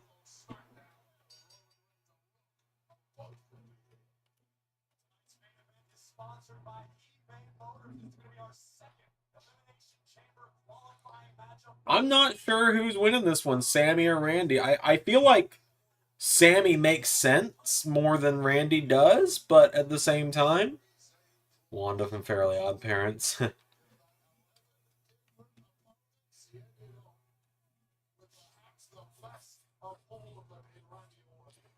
Like I see why they would have Randy win it, but I don't know. I would like to see, I would like to see Sami Zayn win. It makes sense for Sami to win. But also, if they didn't want Randy and Roman going one-on-one because they didn't want Randy getting pinned,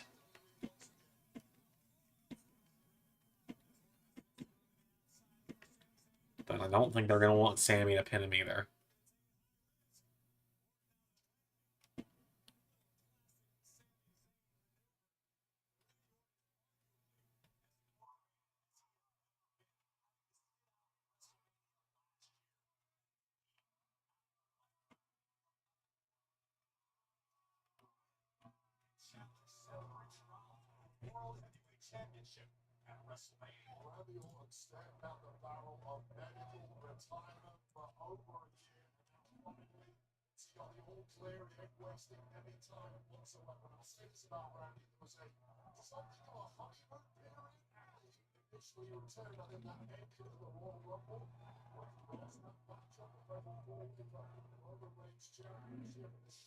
Okay.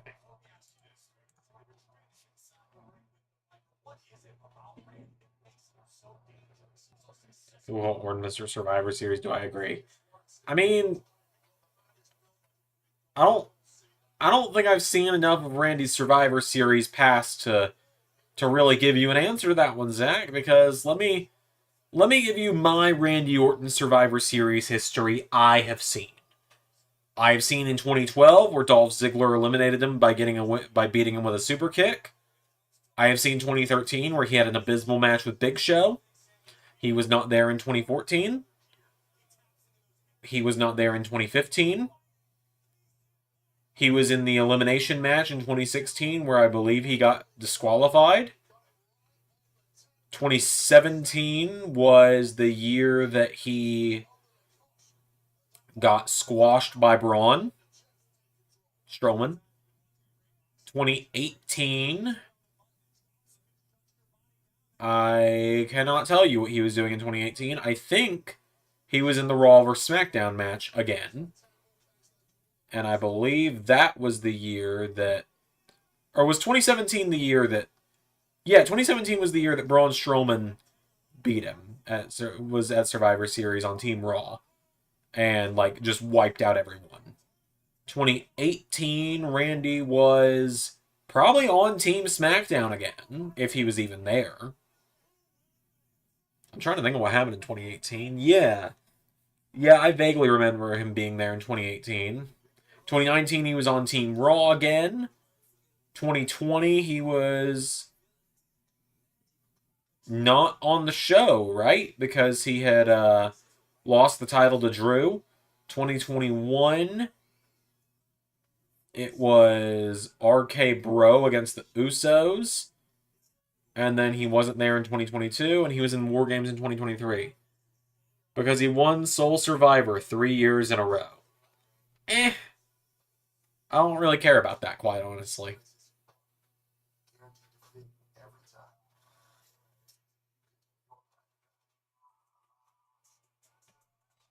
Alright, I need to see how many characters we got at this point.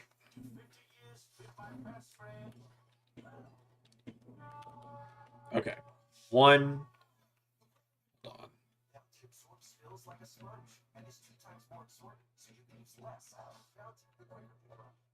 Having health insurance is important. So if anyone in your family has Medicaid or CHIP, listen up. Check the mail for your renewal form. Complete the form. And mail it back right away, so you don't lose your coverage. If you do lose your coverage, visit healthcare.gov to see if you're eligible to enroll in a low-cost quality health plan. Healthcare.gov.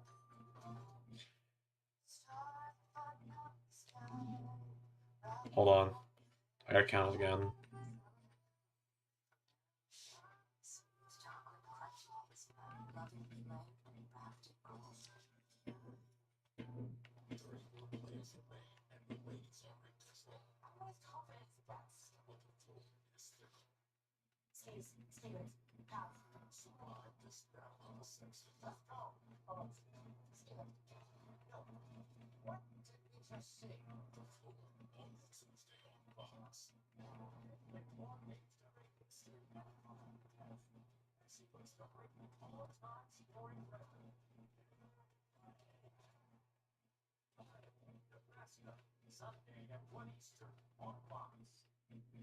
Okay, I got 20 out of 30. 10 more characters to go. Sorry, I had to concentrate on that one. I don't think Randy's back is as bad as we were all led on to believe, quite honestly, Zach. I don't think every time he takes a back bump, he's at risk of retirement. So that is what I will say to that at this point. Okay, so got 10 left. Got my idea for number 10 here. Amy from Sonic. I do not like how the Sonic custom characters look, is what I will say there.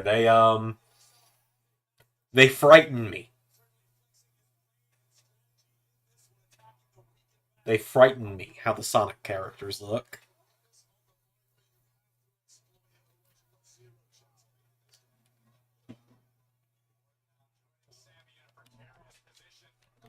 Okay, 9 to go. Reposition how I'm sitting again, as you do.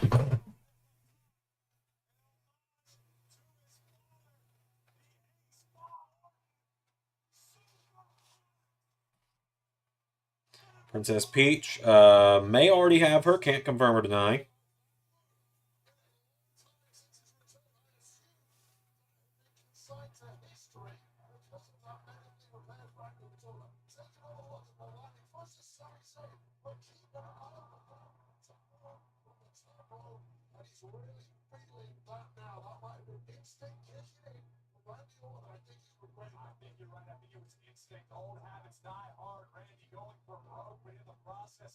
Do characters from the Glow count? Princess Daisy, once again, can't confirm or deny. Might already have her. I don't know anything about the Glow, quite honestly.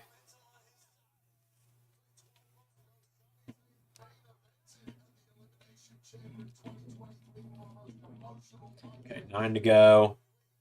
I've kind of got ideas for the last 10. I appreciate the recommendations from people, but I think I've got it.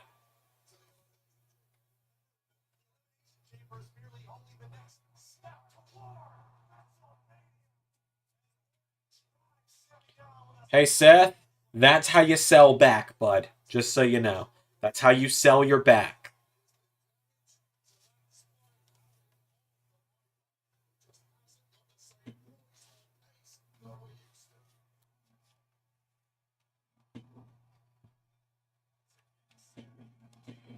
Gotta make sure I'm spelling this right.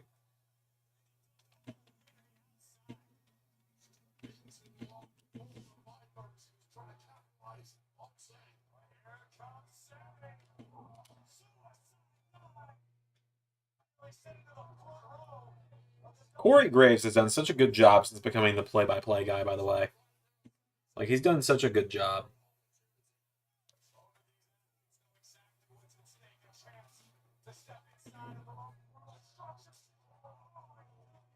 All right, 8 to go. I just grabbed another one. Like I said, I've got ideas for most of these. We'll see if I can find characters for a lot of them. Do we want the qualifier first, or do we end with the Rumble? What do you guys want? And also, what former interdimensional champion? Because every qualifying match from here on out is going to involve a former interdimensional champion. What former interdimensional champion do you want to see qualifying for the or attempting to qualify for the ladder match tonight? Your options are the Dragonborn, Bowser, Captain America's retired, so he cannot. Waluigi's not returning our phone calls for some reason. Terry Crews, we are trying to get a hold of him. Little Mac already has a match this weekend. Spider-Man, Miles Morales Spider-Man, Johnny Cage, Captain Falcon, Bane. Those are the former champions we got. Zach says Bowser, who's the heel and face. So Barrett's playing heel, Corey's kind of playing it straight, is how it's kind of going.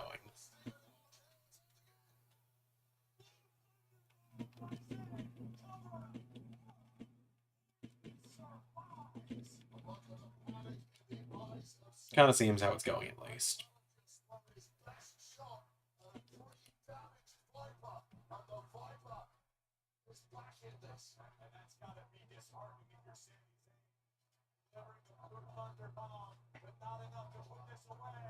There's the RKO. And Randy's going to the chamber. It's a shame because I really wanted to see Sammy get it, but I get it. I get why Randy got it. It makes sense.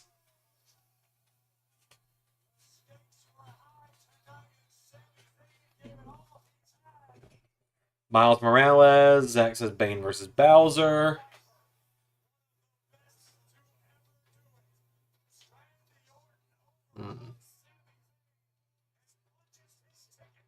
Hates to lie and loves to hate.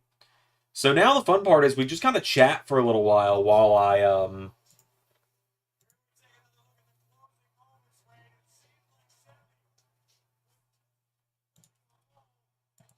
right now it's kind of a just chatting situation because I've still got to get these last 8 characters. I got a little distracted.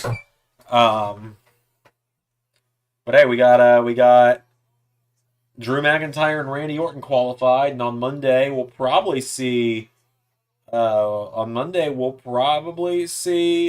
Bronson and who's the other one? Bronson's fighting Lashley, which Bronson's probably going to win to go to the chamber because it's in Australia. And whoever's fighting Ivar is going to beat Ivar. Oh, now I'm not saying I want royalties. Lex Luthor's Commissioner run was fun. It was fun. I really enjoyed the Lex Luthor Commissioner run. Alright, let me go ahead and put that to sleep. Put my Roku or Amazon TV here to sleep.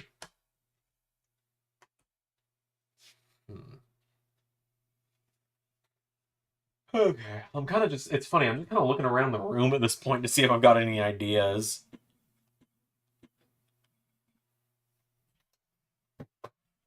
Oh, I got an idea suddenly. I know someone I want to see in this Rumble if I can get her. One of my favorites. Character that reminds me of my wife a little bit. As far as I remember, is on my wife's plans for conventions eventually.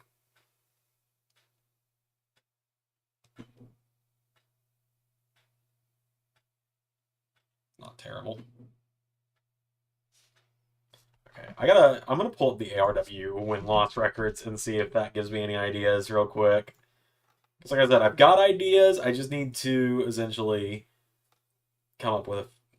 figure out if I want to stick with some of them. Okay, let's see here.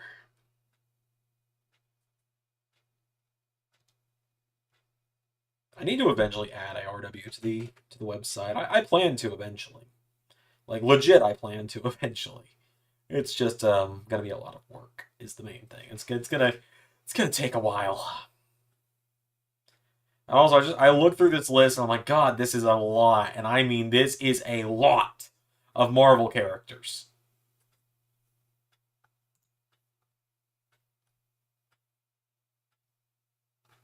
But yeah, I mean ARW, man. I would like to find a way to bring it back. I've talked about this a little this week.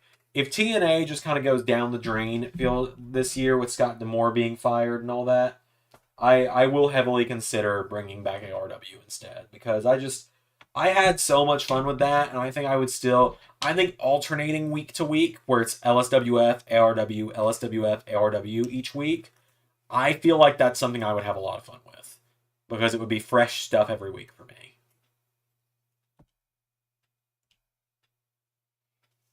We'll see about that, obviously. I mean, then don't quote me on anything until I've made like an announcement and have said like the Adam Pearce and that's official line more or less, but you know.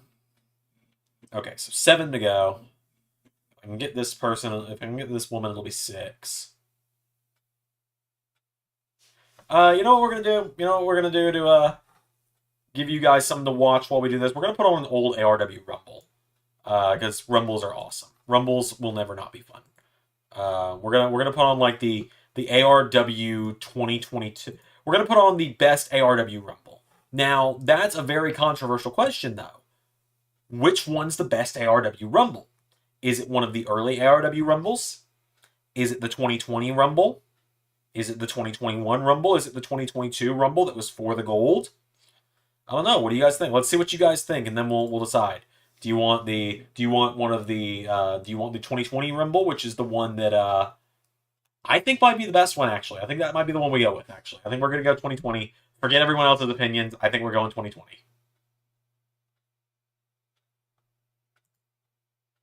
The ARW 2020 Rumble might be the best one. Because yeah, the 2020 Rumble's the best one. That's got the most star power and everything in it. Oh, accidentally hit the wrong thing. Hold on, let's get it pulled up. Volume turned down just a little. Sanctuary streams. Game capture. Nope, not game capture. Window capture. There we go. Put it in theater mode, and let's get you guys to the Rumble. And also, this show has the Little Mac and Captain America match. And if you've never seen this match, I cannot recommend this match enough to someone that wants ARW, like that wants fantasy wrestling, but with good matches.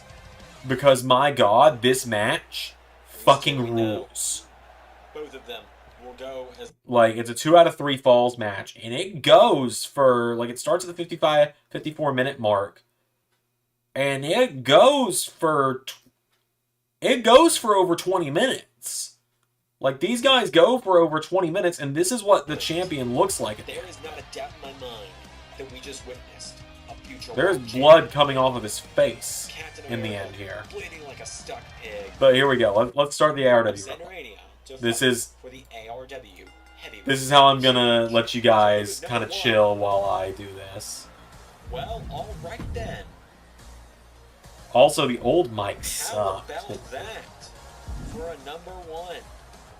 Captain Falcon was number 1. I remember this. Was it? It wasn't Captain Falcon and John Cena at 1 and 2, was it? That for a number 1.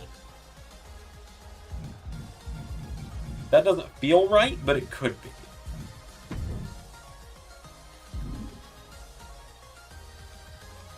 So this is gonna be you guys' entertainment. I don't remember that story of Little Mac and Cap. So I remember that really well. That was when we did the breakout tournament. Old Mike wasn't that bad. For me, it was, and that's just because I know how good this Falcon one is. making his way to the ring. But And the Falcon doesn't care who number 2 is. Yeah, it was John Cena, wasn't it? Because Captain Falcon was doing like the whole The Rock thing, referring to himself in the third person. Yeah, so the story there, that was when we did the kind of quote-unquote breakout tournament, where it was 16 men who have never fought for the ARW World title, and it was, Number 2. It was Guile. Oh. That's right, it was Guile. I remember this now. Oh. This was Guile's ARW debut.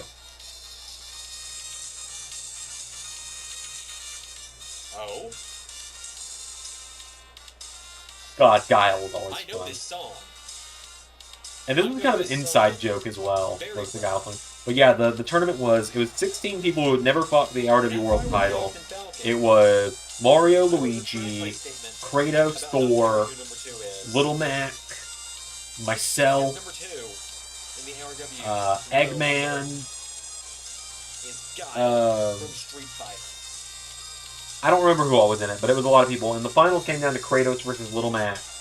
And Little Mac ended up winning at ARW Nemesis, which was the one-off show we did in December. And that was a lot of fun. Zach asked, would NXT ever have a breakout tournament? Very possibly. Alright, 6 to go, I think, now, for me. Your funeral, Captain. Alright, let's see. Also, you might wonder why the music sounds a little strange. This is how I was doing the music, was just ba-ba-da-ba-da, ba-ba-da-ba-da, held up to the mic. Captain Falcon's heel run was fun. I had a lot of fun with that. Falcon went for the Raptor boost. Counter from Guile. Also, I love that I was just naming all of Captain Falcon's moves after his Smash Bros. Move set, which was kind of cool. Tough competitor. I'm very shocked to see him in the ARW. He's someone I didn't think we'd ever get to sign. Now the breakout tournament will be on the next series if I did it. Superstars tonight, from what I've been told. Oh yeah, I was like, yeah, I've been told we're going to see a lot of new superstars tonight. Number 3 is gonna be. Oh, Well, Ganondorf was in, right? I'm in this rumble, I know that. Knowing me, I'm probably number 11. Because that just seems like something I usually do. Going right after Ganondorf and throws him over the top. Also, I do apologize. You guys are going to hear me typing on 2K23 over here. Certainly want to make it a win tonight. Yeah.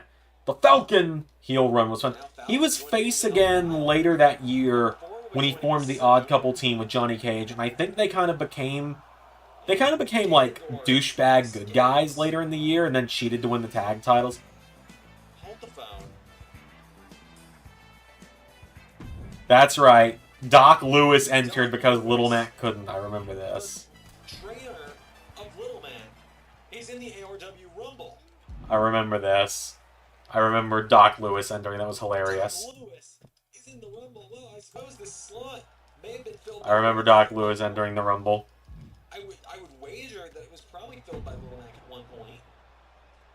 It was very fun. Number 5 joining us soon. Okay, 5 to go. I'm almost there.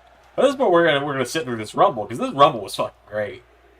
One of my favorite Rumbles, and I was like, can I make it full screen without... Number 5, Oh, I still have the game pulled up. Let's find out. Dimensional champion, Dragonborn. Yes, I can. Ah, the Dragonborn. I think this was one of his final appearances.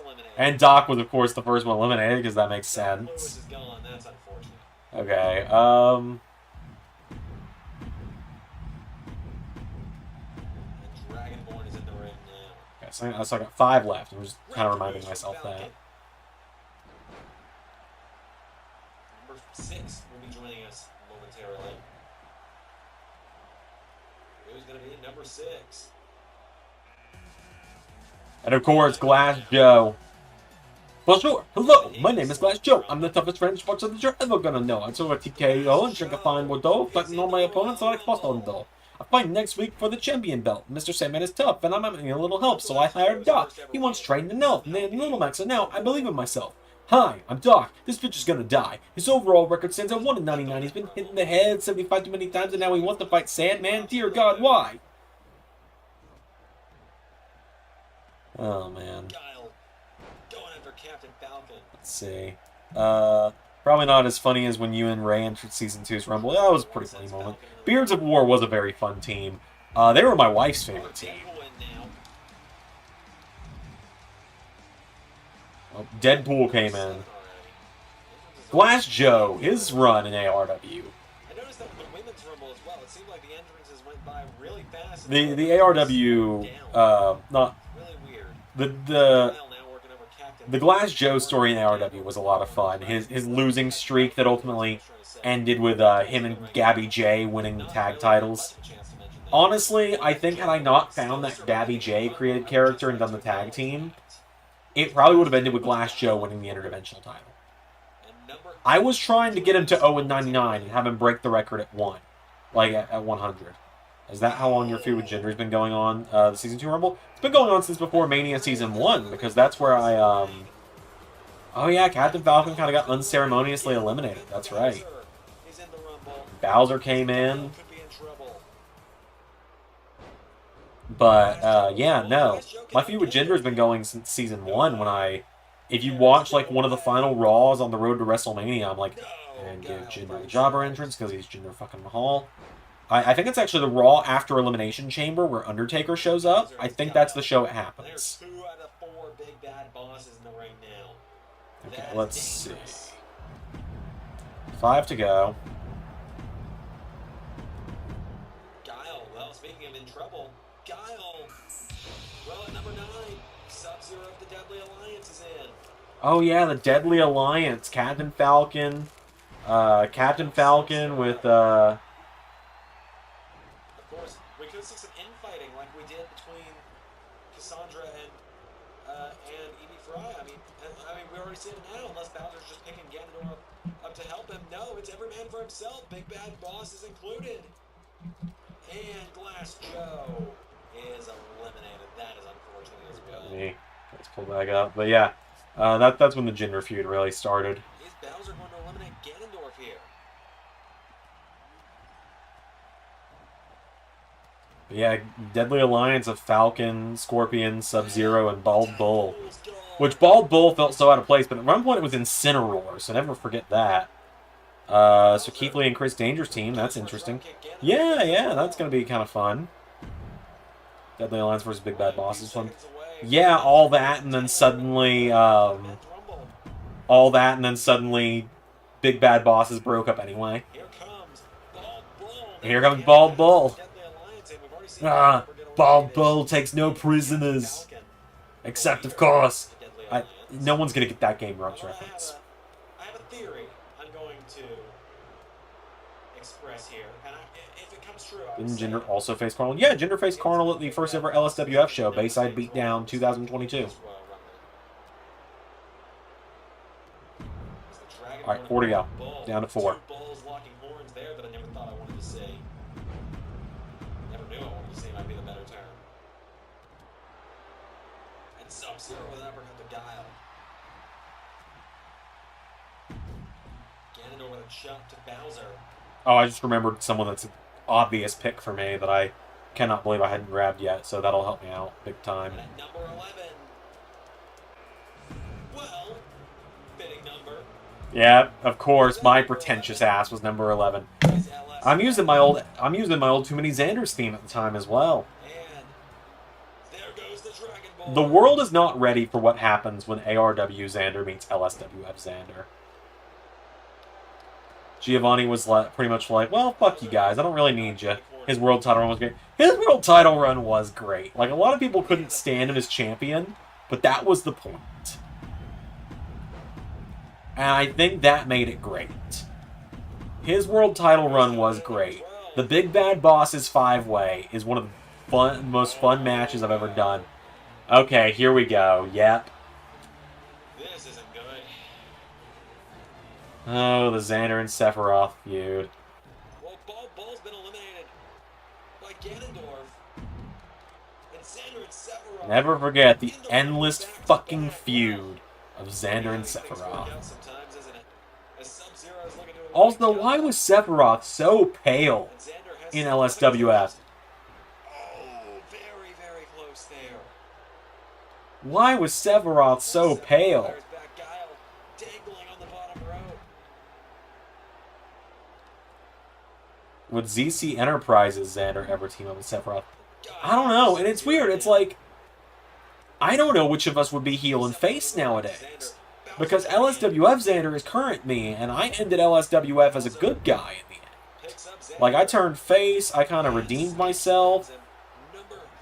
Number 13, unlucky number 13. And then ARW me was a dick most of the time. Like, I went heel in 2021. What? Oh, you're kidding me. Homer was in another Rumble? I forgot about this. Homer said what? I completely forgot Homer was in this. No, I'm sorry, what? Oh, and look over in the corner. Guile throws out Sephiroth as Homer Simpson power slam to Zander. But yeah, like, my big feuds I've had across the fantasy series and stuff. Like, my big feuds on this channel have been Sephiroth, Lex Luthor, Steve Harvey, Tifa Lockhart,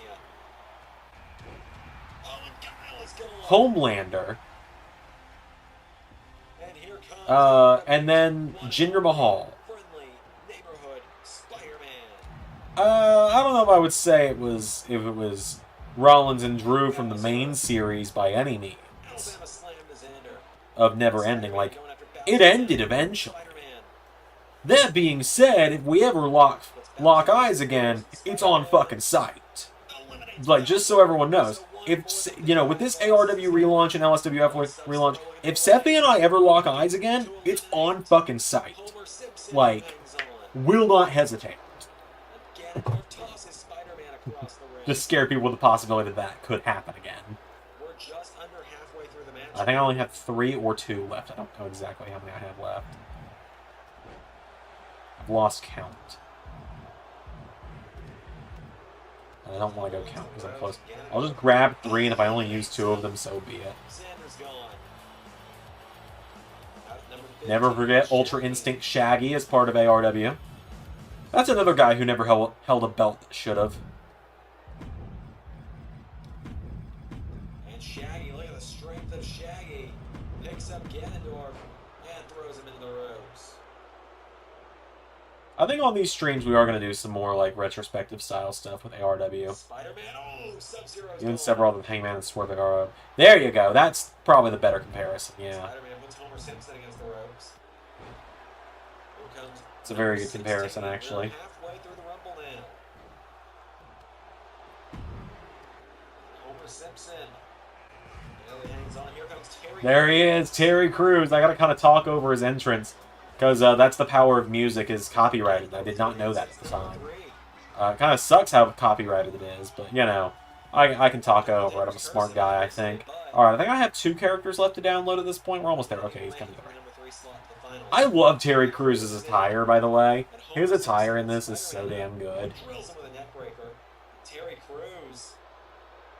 Well, we know Terry Crews can stop the Infinity Gauntlet. Homer Simpson, what's he about to do to Spider-Man? Watch out, Spidey. Homer went for a spear. Shaggy's been eliminated by Ganondorf and Terry Crews. Alright, let's see. One of us is now unhinged, Hangman. It'd probably be me. I get pretty unhinged. At number 17, that's a pretty good number. Here comes the God of War, Kratos. So this is the Rumble that Arnie won, isn't it? Like, Arnold Schwarzenegger won this one. I can just look up at the poster and tell. If you haven't seen this Rumble before, I won't spoil it. But, I either confirmed or denied if I was correct on it. But I do remember, this is the best ARW Rumble. It's got the most star power, it's the most fun, it's just fantastic. All the way through. If in 2K24 we get Lexus King, do you want the rolling chair? Yeah, I want the throne entrance. I think that'd be really cool. Like, imagine the mods people could make. I would probably commission someone to make a Triple H throne mod for that, where I could, like, slide in on the Triple H throne at ZanderMania at some point. There's my boy Johnny Cage. Johnny Cage with a neck breaker. Homer's gone. And Johnny Cage. Love Johnny Cage. To be here. And Terry Crews immediately shuts that down.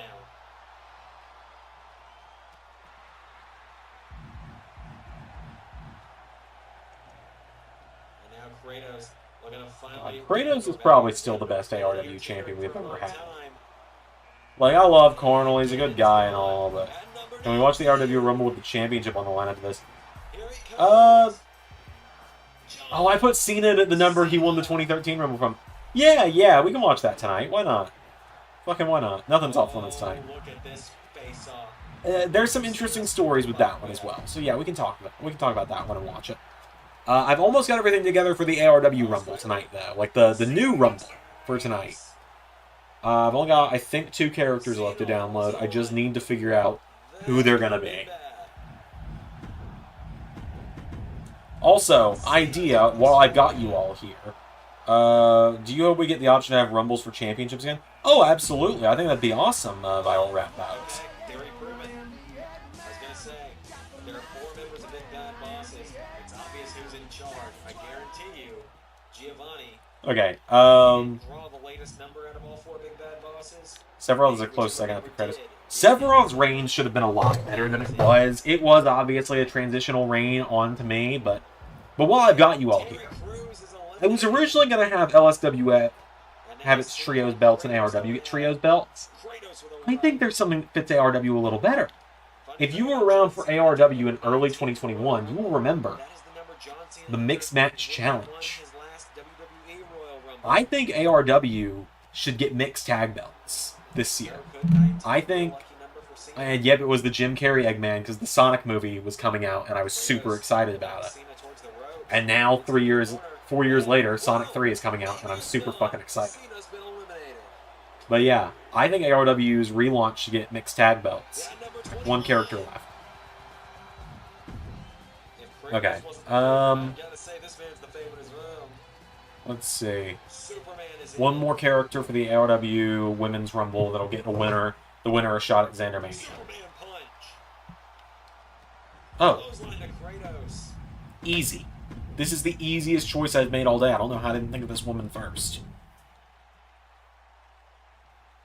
I'm on board with this idea. ARW mixed tag belts. Absolutely. I think it'd be super cool. I wish that was something that they would let us have the option to do in WWE in the games.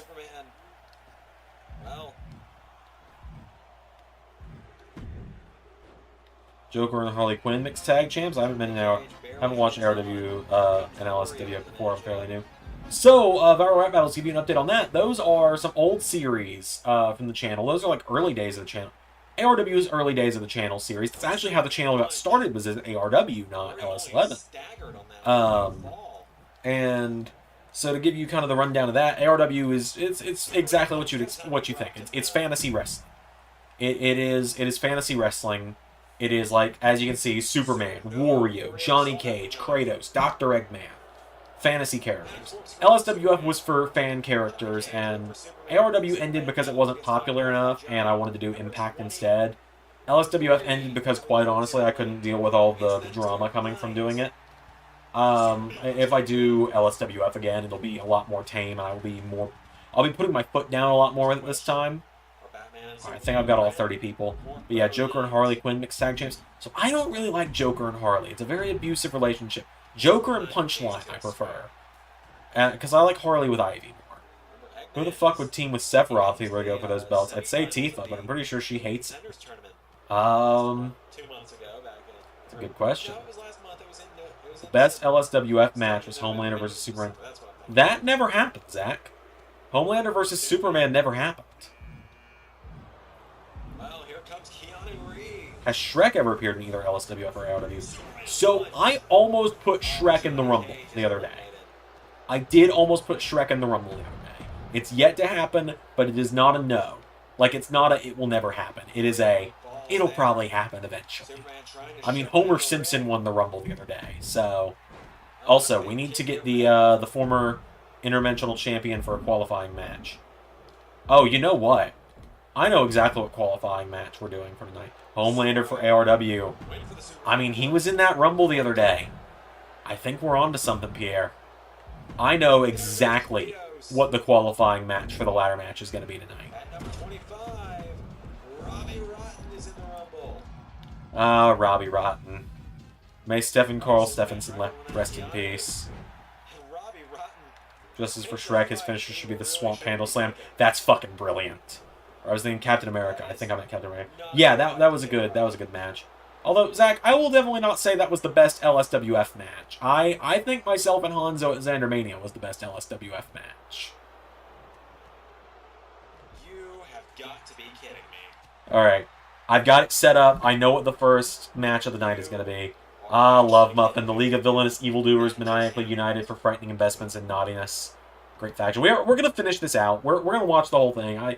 It would be wrong of me to, like, show you guys the first half of a Rumble and go, okay, we're ready to do my thing now. That doesn't feel right. So everything's set up to do the first match of the night. We're doing... So on tonight's agenda, for folks that don't know, that are coming in now, on the agenda tonight is we are doing a one-on-one match that will add someone to the Multiverse Championship match at ZanderMania in a few weeks. And that's going to be between one former ARW Interdimensional Champion and a former ARW star, or new ARW star, depending. And then we're doing a 30-woman Rumble. The winner is going to go to ZanderMania to fight for the ARW Women's Championship. Love that Superman has the Superman punch as a finisher. Oh, yeah, it was great. I told my... Oh my god, I forgot Wario eliminated him. When I was working on ARW stuff, I showed my dad that. And my dad said, is Superman using the Superman punch? I said, yeah. He said, well, that just feels uninspired. There's no other finisher Superman should have. He also had the spear. He pretty much had Roman Reigns' moveset, and that made sense because Superman, obviously. Waluigi with a chop. And a right, no. Eggman finds the counter. It's Infinity Wah. Yeah. Have I ever shown you guys the poster for Infinity Wah I made? I'll have to show you guys that at some point. It was when I was going to do the whole Miitopia Let's Play. And maybe we'll revive that this year on Sanctuary, since that's a streaming. And Eggman eliminated Waluigi. Wow. Forgot about I that. said that was going to be one of the biggest threats to try and eliminate tonight.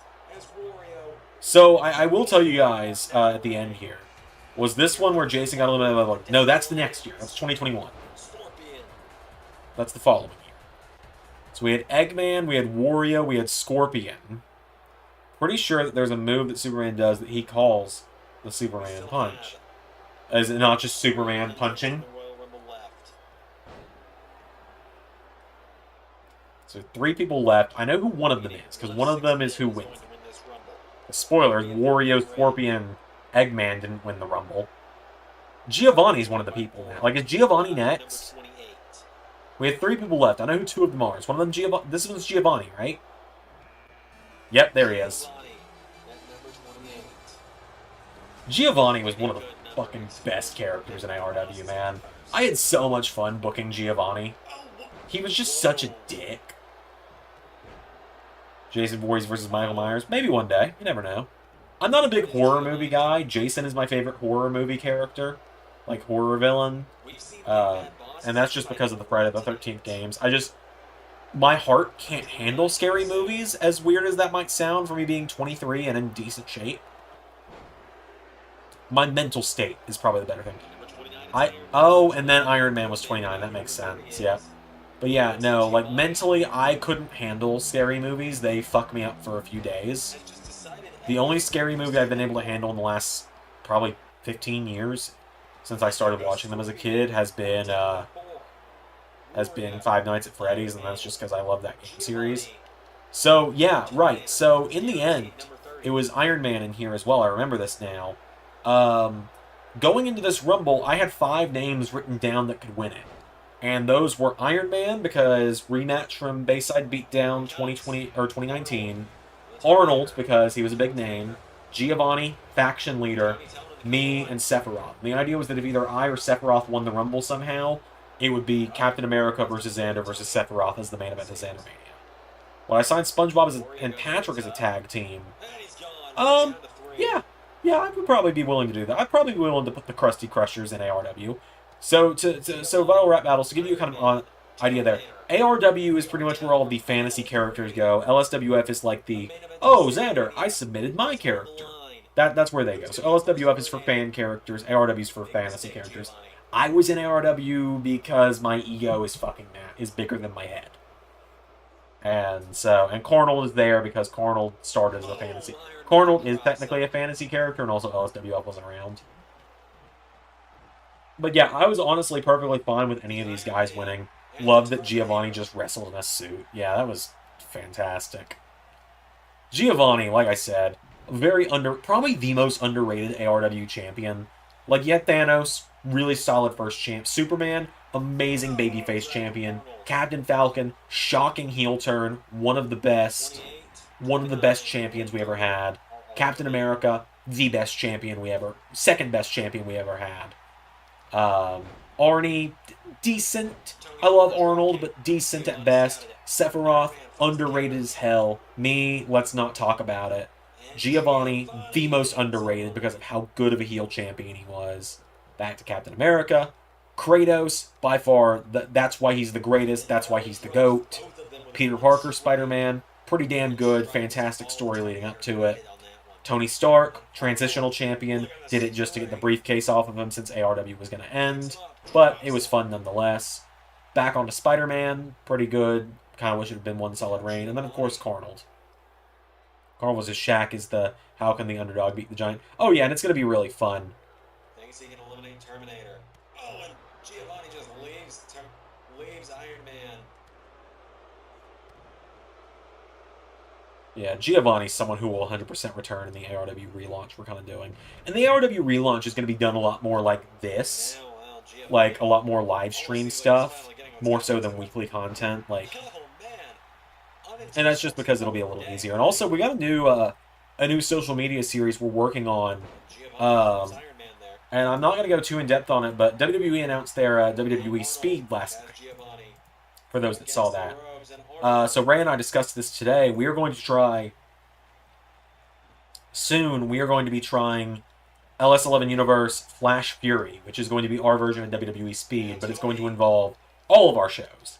But it's not going to be like, oh, you could see a WWE guy versus an AEW guy. It's going to be like, it's a WWE match one day. It's an AEW match one day. It's a TNA match one day. It's an LSWF match one day. It's going to be something we do on TikTok, Instagram, and Twitter, where we're going to upload 5-minute matches every day. Giovanni having Team Rocket help retain on the Big Bad Bosses 5-way. Yeah, that was awesome. And my wonderful wife voiced Jesse in the end.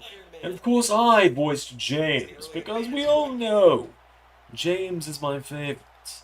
My wife and I are actually going to do a Jesse and James couples costume one year for Halloween. We just never got around to it. And also, I didn't want to shave the beard for James. And she didn't want to have to get a wig for Jesse. But we talked about it. We might do it one year. Now he's got to back up. Terminator. And of course, at this point, I was down with either. I was playing as... So I was a little torn at this point in the Rumble. I was like, I could have Iron Man win and do Cap Iron Man round 2 at ZanderMania. Arnie gives us a little bit more of a face-heel dynamic, because Arnold could be heel. And Arnold was heel at the time, because he was more machine than Arnold at the time. Now he really is just Arnold, but the joke is he's the T-800 still.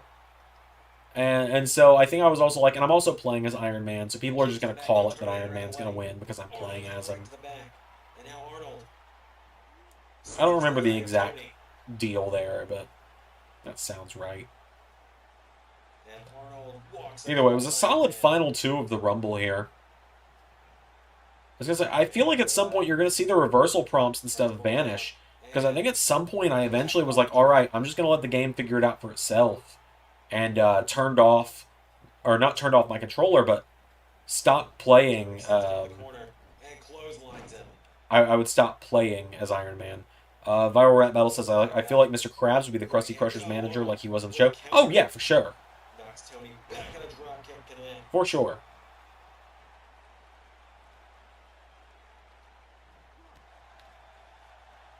And Iron Man with another counter. How long does this go? Well, this final 2 goes for another couple minutes. We'll just let it play out, but... I think at this point I'm not playing anymore. No, I'm still playing at this point. No, I think at this point I just kind of knew it was over. And Tony finds the counter again. Because Arnold came in at number 30. Which, you know, I was trying to not let number 30 always win. If Sephiroth were to have a faction, who would be in it? I could easily see it as a cult leader. I could easily see Wario and Waluigi being underlings for him. I'm thinking of, like, just some... It would be, like, very low down, like, D-tier villains. Like Wario and Waluigi. Although Waluigi's been established so much in ARW history at this point. let's see, I'm thinking of people who could realistically be in ARW, like, would fit as characters, because, like, I would say, like, oh, Infinite from Sonic, obviously, but you can't really make Infinite in 2K23. Let's see, who else, though, would be good?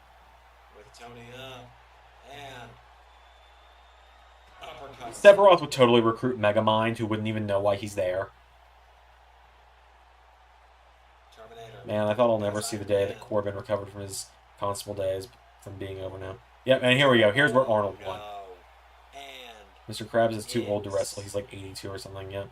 And Arnold won. Right, okay, so I'm going to get the match started. That way you guys will be shocked by who's in it.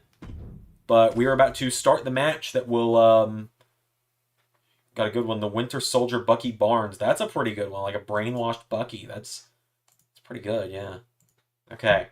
So, we're starting up 2K23 now. Once this match loads up, this is a qualifying matchup for the ARW Multiversal Championship ladder match at ZanderMania. And I will have a really cool announcement, or a really cool fact about this match when it starts.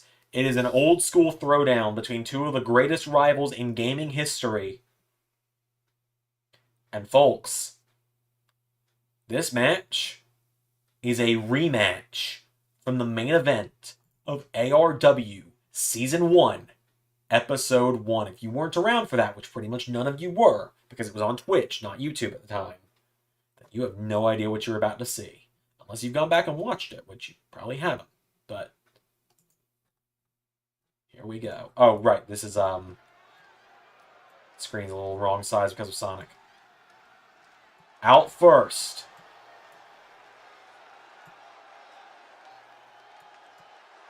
From Brooklyn, New York, Super Mario.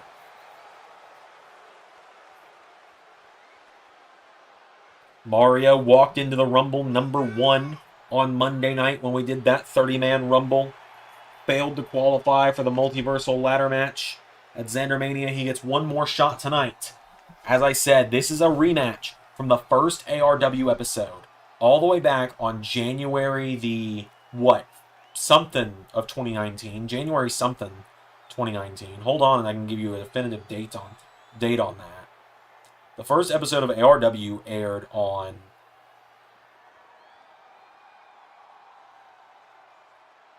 fucking what day? Hold on, I'll be able to tell you in a second. And of course, Mario, it's one of the oldest rivalries in gaming, is going one-on-one with former ARW Interdimensional Champion, the King of the Koopas, Bowser. King Koopa himself on his way to the ring. Let's see. I'll be able to tell you in just a second what day the first episode of ARW aired. It aired on January 17th, 2019.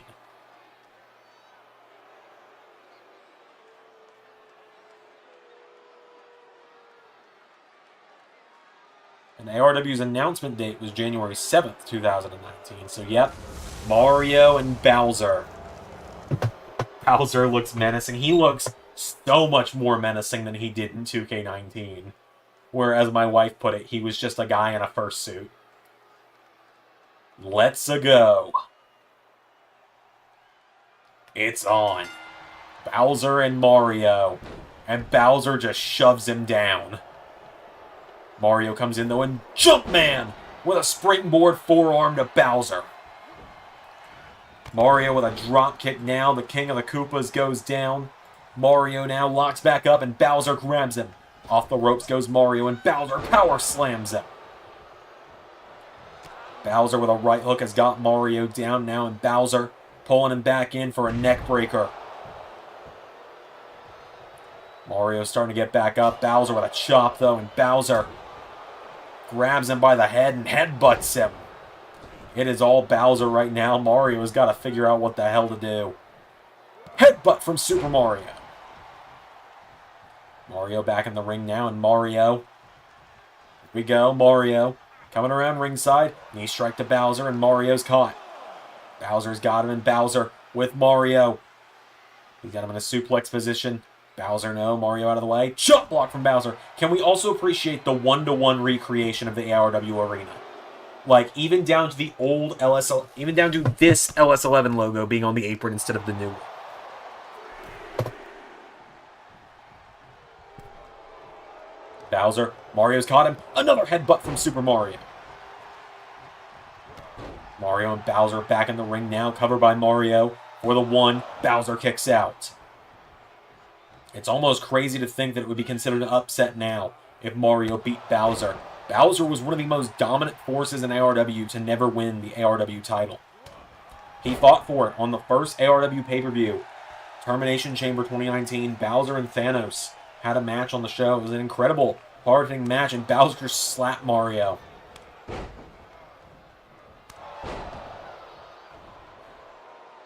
Bowser getting him back up to his feet now, and Bowser with Mario.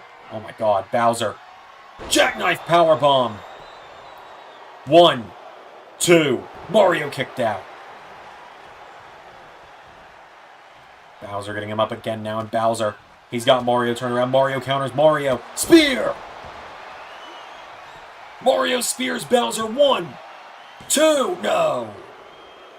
Sephiroth and Superman. That was the night Big Bad Bosses formed. Was that match. I remember that very well. Big Bad Bosses versus the Justice League. That was a really cool night. And history was kind of made with the formation of Big Bad Bosses as well. This was a great faction. Mario sweeps the leg of Bowser, though, and Mario has got Bowser down. Mario gets him up. Could Mario redeem himself all these years later for that loss on episode 1 of ARW? Disaster kick from Super Mario. Bowser out of the way, though, and Bowser with a takedown of his own. Into a cover now. Bowser covers Mario for the 1, 2. Mario kicks out. I think this has already been a lot more competitive than their first match ever was. This is also the first ARW one-on-one match since ZanderMania 2022. Bowser now locks Mario in a sleeper. Sleeper is in. Mario's not moving. Oh, wait a minute. Mario headbutts his way out of it. And Mario telling Bowser, let's go. Bowser thrown over the top rope now. Mario grabs him, turns him around, and Mario's pummeling him.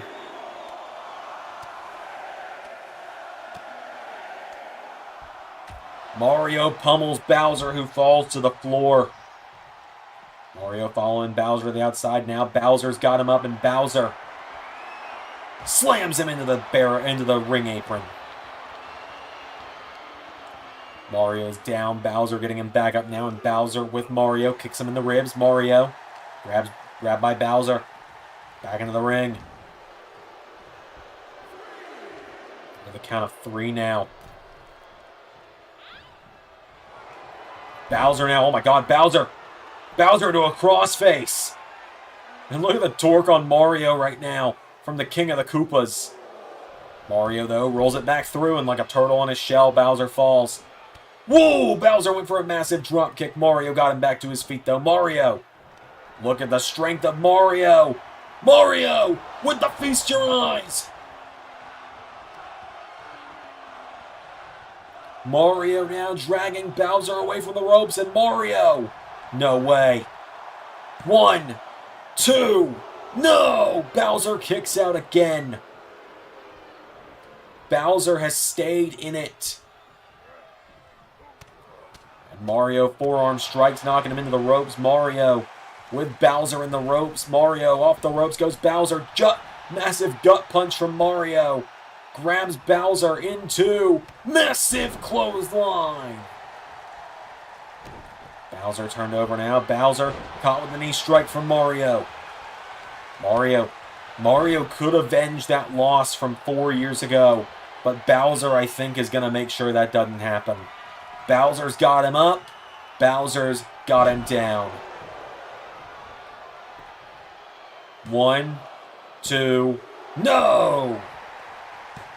King Koopa's lips go hard. I wish I hadn't read that. And Bowser looking to finish it now. Bowser looking for one more power bomb. Hits it, stacks him. 1, 2, 3. All hail the King of the Koopas. The more things change, the more they stay the same. Just like on the first episode of ARW, Bowser beats Mario. Bowser is heading to ZanderMania. The lineup now, Bowser and Homer J. Simpson. What a lineup there for the ARW Multiversal Championship. All hail the King of the Koopas. That was way more competitive than their first bout as well. Alright, so, remember Pierre requested that we watch the 2022 ARW Rumble, the final ever ARW Rumble. So, before the relaunch that we're currently kind of working on. So, let's pull that up as the intermission while I set up the Women's Rumble for this. Hail is 11 Universe, it's Zander, and welcome back to ARW. Let's see. Welcome to the... Here we go. Yep, there it is. Lady D retained against whoever she was facing. Curious who she was facing. Was it Bowsette? Yep, it was Bowsette. I remember that. 2, 3. Carnold was on commentary. What? Right, this was when I finally started to acknowledge that, yeah, I'm normally on commentary. But ladies and gentlemen, the doctor is here. Zander's still being tended to. It's time for the main event. I'd been taken out earlier in the show. Yeah, I'd been taken out earlier in the show when I tried to stand up for someone getting beat up. Yeah. Yeah, I stood up for the Turtles, and Bane put me through the table. And then also on this show, the mods were messed up. And so the Rumble Arena had gotten messed up, so everyone was phasing through the entrance round. But yeah, Quizmaster made his first ever appearance in a ring on this show. I remember this. I remember this really well, actually. Ladies and gentlemen, the Quizmaster is the first man in the Royal Rumble. Again, how this happened and we weren't allowed in, I'm not quite sure. I also like how the Doc is kind of pissy because how this happened and I wasn't, and we weren't allowed to be in there is beyond me. Good old Quizmaster showed his face. Came out to Britney Spears' circus just like he does now. Although, you know what? I'm gonna keep that a secret now that I think about it. I'm not gonna let that little bit of info slip today. I'm sorry, what? Come again? Here we go. I remember this. The debut of the fastest thing alive. Yeah, that's Sonic the Hedgehog. Okay, I'm just making sure, like, I wear glasses, you don't. I'm just making sure I'm seeing this. Sonic the Hedgehog showed up for the first time, which was really fucking cool. Oh my lord. Yeah, Sonic the Hedgehog is in the Royal Rumble. Sonic is here to challenge for the ARW World title.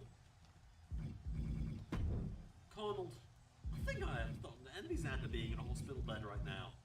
Yeah, he doesn't have to watch this shit. What the hell is going on?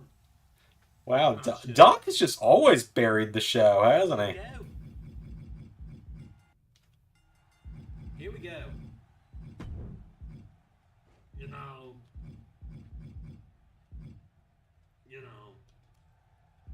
last year I entered as one of the two in the Raw Rumble, like one of the first two. Yes, you did, and you didn't do very well. No, I'm just saying if Quizmaster does better than me, I'm gonna be pissed. Well, he's already doing better than you because you didn't last very long.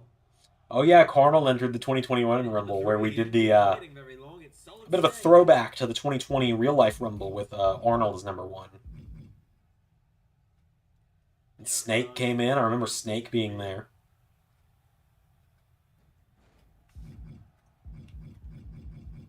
Snake, Sonic, and the Quizmaster. Yeah, I love you, you know. It's been a fun ride. It's been a very fun ride. Number 4 about to join us. What is this? The Women's Rumble? Damn, Cornell with some Signing because the casual misogyny there. Sexism. Well, here comes Johnny Cage in at number 4. Solid Snake should come back for AEW. I agree. Before mods for Cloud and Barrett came out, Snake was going to be one of Tifa's teammates. The reformed quote-unquote Avalanche at the time was going to be Snake, Terry Crews, and Tifa going up against the Zander Authority. I don't even know what we would have been called at the time. ZC Enterprise wasn't even a name on my radar yet. Number 5 about to join us. Here comes the interdimensional champion, Bane. It's got to be Bane. Bane, fresh off of that tag loss that we ever know. He sure is. He's fresh off of putting Zander in the hospital as well. Yeah, that too. Oh, there goes Sonic. Yeah, that's a shame. God, is Quizmaster still in there? Interdimensional champion there. Quizmaster lasted a while for some reason. Arnold, Quizmaster, thrust nigger. Oh my god, Quizmaster got an elimination. Well, he's doing better than me. Carl saying that, oh, he's doing better than me thing. Carl did not know what was going to happen 4 years later, did he? Or no, 2 years later. Oh, Pepsi Man. That's another person that should come back. LS11 on Twitter. Retweet the pinned tweet. We've got to get it to 40 retweets before next month. Oh yeah, the whole 40 retweets to get Cornell the title match, and then just we gave him a title match anyway. Cornell gets an RW World title match. Exactly. Oh, Cornell. Quizmaster now picks up Wacky Pepsi son Man. of a bitch. Go to sleep. Oh, Quizmaster with the fans of Pepsi Man puts him down. Number 7 about to join us. No, number 7. Talk about a sleeper pick. It's Wolverine. Yeah, Wolverine, like I said, a real sleeper pick. He's been flying under the radar a little bit. Wolverine enters the mix. But I've almost got the Rumble entry set up here. Takes down Wolverine.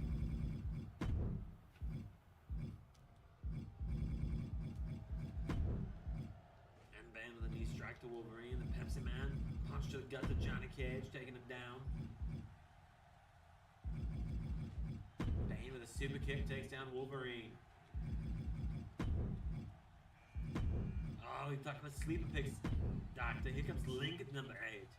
Oh yeah, Link. Yeah, that was Link in ARW was really fun. Link's another guy that had the show continued, probably would have been a champion at some point. But Wolverine's gonna hang on. As here comes Link into the mix. Bane thrown over the top rope now. Wolverine trying to eliminate the interdimensional champion. Quizmaster's still in there. Yeah, he is, isn't he? Power slam from Pepsi Man. Gonna flatten the soda on that one. It's like a British thing. His name's Pepsi Man, Donald. Okay, fair. Link now. Who's someone you'd like to add to ARW? I always said my dream pick for the roster would be Goro, but that's someone I could never add because he can't do the forearms thing. Little known thing here is in 2022, last summer, I bought Fire Pro during the Steam Summer Sale, and I was going to revive ARW through that because there was a lot more options there because you could put custom sprites in the game. And the first show was going to see me as the heel GM from LSWF crossed over, and Goro was going to beat Carnold in 10 seconds to become ARW champion. And Goro was going to be my champion, which, you know, I wish 2K would add the ability to do, like, absurd things like extra arms and stuff. Oh yeah, Wonder Woman entered the men's rumble for the title. I remember this. That's because there was at one point a scrapped idea for her to win the ARW men's world title before even Rhea was ever considered to do something like that. But someone else I would have liked to add. I'm thinking of like, because I feel like I added most of the people I wanted to add over time. But, I feel like if the show had continued, I would like to have like had Daredevil in there. He's one of my favorites. Doctor Doom would have been a good big bad of like a season at some point. That Doctor Doom's probably my main answer there because he's like one of my favorite villains. Another good one, Green Goblin. Just we're going Marvel names all the top of my head. Mod in Godzilla. I did mod in Godzilla. I remembered that. Modded Godzilla in for the Rumble recently. There went Wolverine. Quizmaster eliminated Wolverine. Shit. How did Quizmaster last this long? I wasn't even playing as him. No. If we hit 1,000 subscribers before Christmas of 2022, Zander will cosplay all men's AEW World Champions. And if we hit 1,250 before Christmas, Zander will cosplay all the AEW Women's I never fulfilled that promise, did I? I never did the cosplaying all the AEW Men's and Women's World Champions. We did hit that goal by the end of the year. In fact, we hit 2,000 subs by the end of 2022. Or 2020, yeah, 2022. Let's see. Who's some other people I would like to have had in the RW? Just kind of looking around. Here. I would have liked. Let's see. Who else would I have liked to have added? I feel like, you know, a tag team I considered at one point was Han Solo and Chewbacca. I felt like that could have been a fun tag team. That could be fun to do in the relaunch as well, because Han Solo for a long time was my favorite Star Wars character. Nowadays it's Obi-Wan. Yeah, there's Sephiroth. One-winged angel. I think Quizmaster might have the honors here. And I think Quizmaster might be Kingpin, which is naming Marvel. Yeah, that's another good one. At one point, actually, so interesting thing about Kingpin. At one point in time, in 2022, late 2022, if the series continued. Ooh, Vader and Starkiller. That's another good combo there. Oh, yeah, Sephiroth got like no time in here. But yeah, no, in 2022, Kingpin was going to be part of ARW. He was going to run the ARW Underground, is what it was going to be called. Which, yes, was going to be kind of based on Raw Underground, but also a little more like Lucha Underground, where it was going to be like empty arena, no holds barred, fight till you're knocked out or you tap out matches. And it was going to be like an underground fighting ring for ARW, where if you could build up some cred there, you might get a chance to rejoin ARW. Darth Maul was in ARW at one point, actually. He was there. I remember that. He was one of the big 2021 introductions to the show. He wasn't around much after that, but he was there. There's Miles Morales. But yeah, Kingpin was going to run the ARW Underground. And there were a couple reasons why we didn't do that. One, ARW ended. Two, underground is a term that I don't particularly care for anymore due to one individual, and that is all I will say to that. Oh yeah, Red Hood was in this. He's someone I would have liked to have used more. He's my favorite. He's my favorite of the Robins. What the fuck, Quizmaster? Where is this version of Quizmaster in the LSWF stuff? The LSWF Quizmaster gets his shit pushed all the time by everyone. Like, Triton beat him in like 30 seconds once. There's Spider-Man. He enters the mix. Jason Todd grabs him, swinging neck breaker. Originally, Spider-Man was going to win this from number 1, but I could not pull it off. Make it the quick 9 for the former ARW World Champion. Drives him into the mat. Down goes Spider-Man. But, you know. We also had AJ Styles win the WWE Rumble. Red X from Teen Titans. I've never seen Teen Titans. I reluctantly admit that. Eliminates Wonder Woman. It was a fun showing for her though. She had a pretty good showing in the men's Rumble, hung in there. Thought she was going to eliminate quite a few of them. There goes Pepsi Man. And Jason Todd kicks Quizmaster in the face. Oh, yeah, then... Well, it's a complete mosh pit in the ring right now. And then number 16 is about to get even more chaotic as here comes... Oh yeah, this is where I had to restart the Rumble if you couldn't tell. Because Spider-Man got eliminated. So I just played as Quizmaster from number 1 and handled things. Quizmaster made a bit of an alliance here, didn't expect that. But Spider-Man. Backstabber to Waluigi. Lots of history there. There we go. Now all's right in the world. Eliminated by Jason Todd. What a weird lineup in this ring right now. Yeah, now Spider-Man and Jason Todd. So I need to look at this lineup for the Rumble again to make sure everyone's coming in. I'm very much backloading the Rumble for tonight. Like, there's big names in the start, but like a lot of the big names are being saved towards the end of the Women's Rumble for tonight. Oh yeah, Leonardo. I was only allowing one of the turtles in there tonight on this show. I remember that because I didn't want all 4 in. And Spider-Man eliminates Red Hood. JT says in all caps, I love Fire Pro. So the reason it didn't end up happening is because I bought Fire Pro, I downloaded it, I got all the DLC and everything, I got like 20 bucks, it was the same summer sale. Couldn't get any of it to work.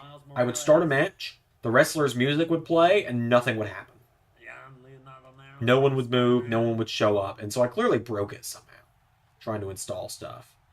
And so, you know, maybe one day if it goes on sale again, I'll try it again, but I couldn't get it to work, so I just got a Steam refund. Former two-time AEW champion. He sure is, Arnold. He's a dangerous man. He might be one of the new favorites to win this whole thing. It's really funny. You know, Captain America had one of the best runs in ARW. I'm not even that big of a Cap fan. I prefer Tony. I'm a huge Iron Man fan. But I think Cap just made more sense to beat Captain Falcon. You've seen Avatar: The Last Airbender. I've not watched it in full, but I get the gist. I've seen a few episodes. I liked the idea of it growing up, but I never caught it when it was on growing up. But I have seen parts of it. I've considered starting it from the beginning. I've considered it.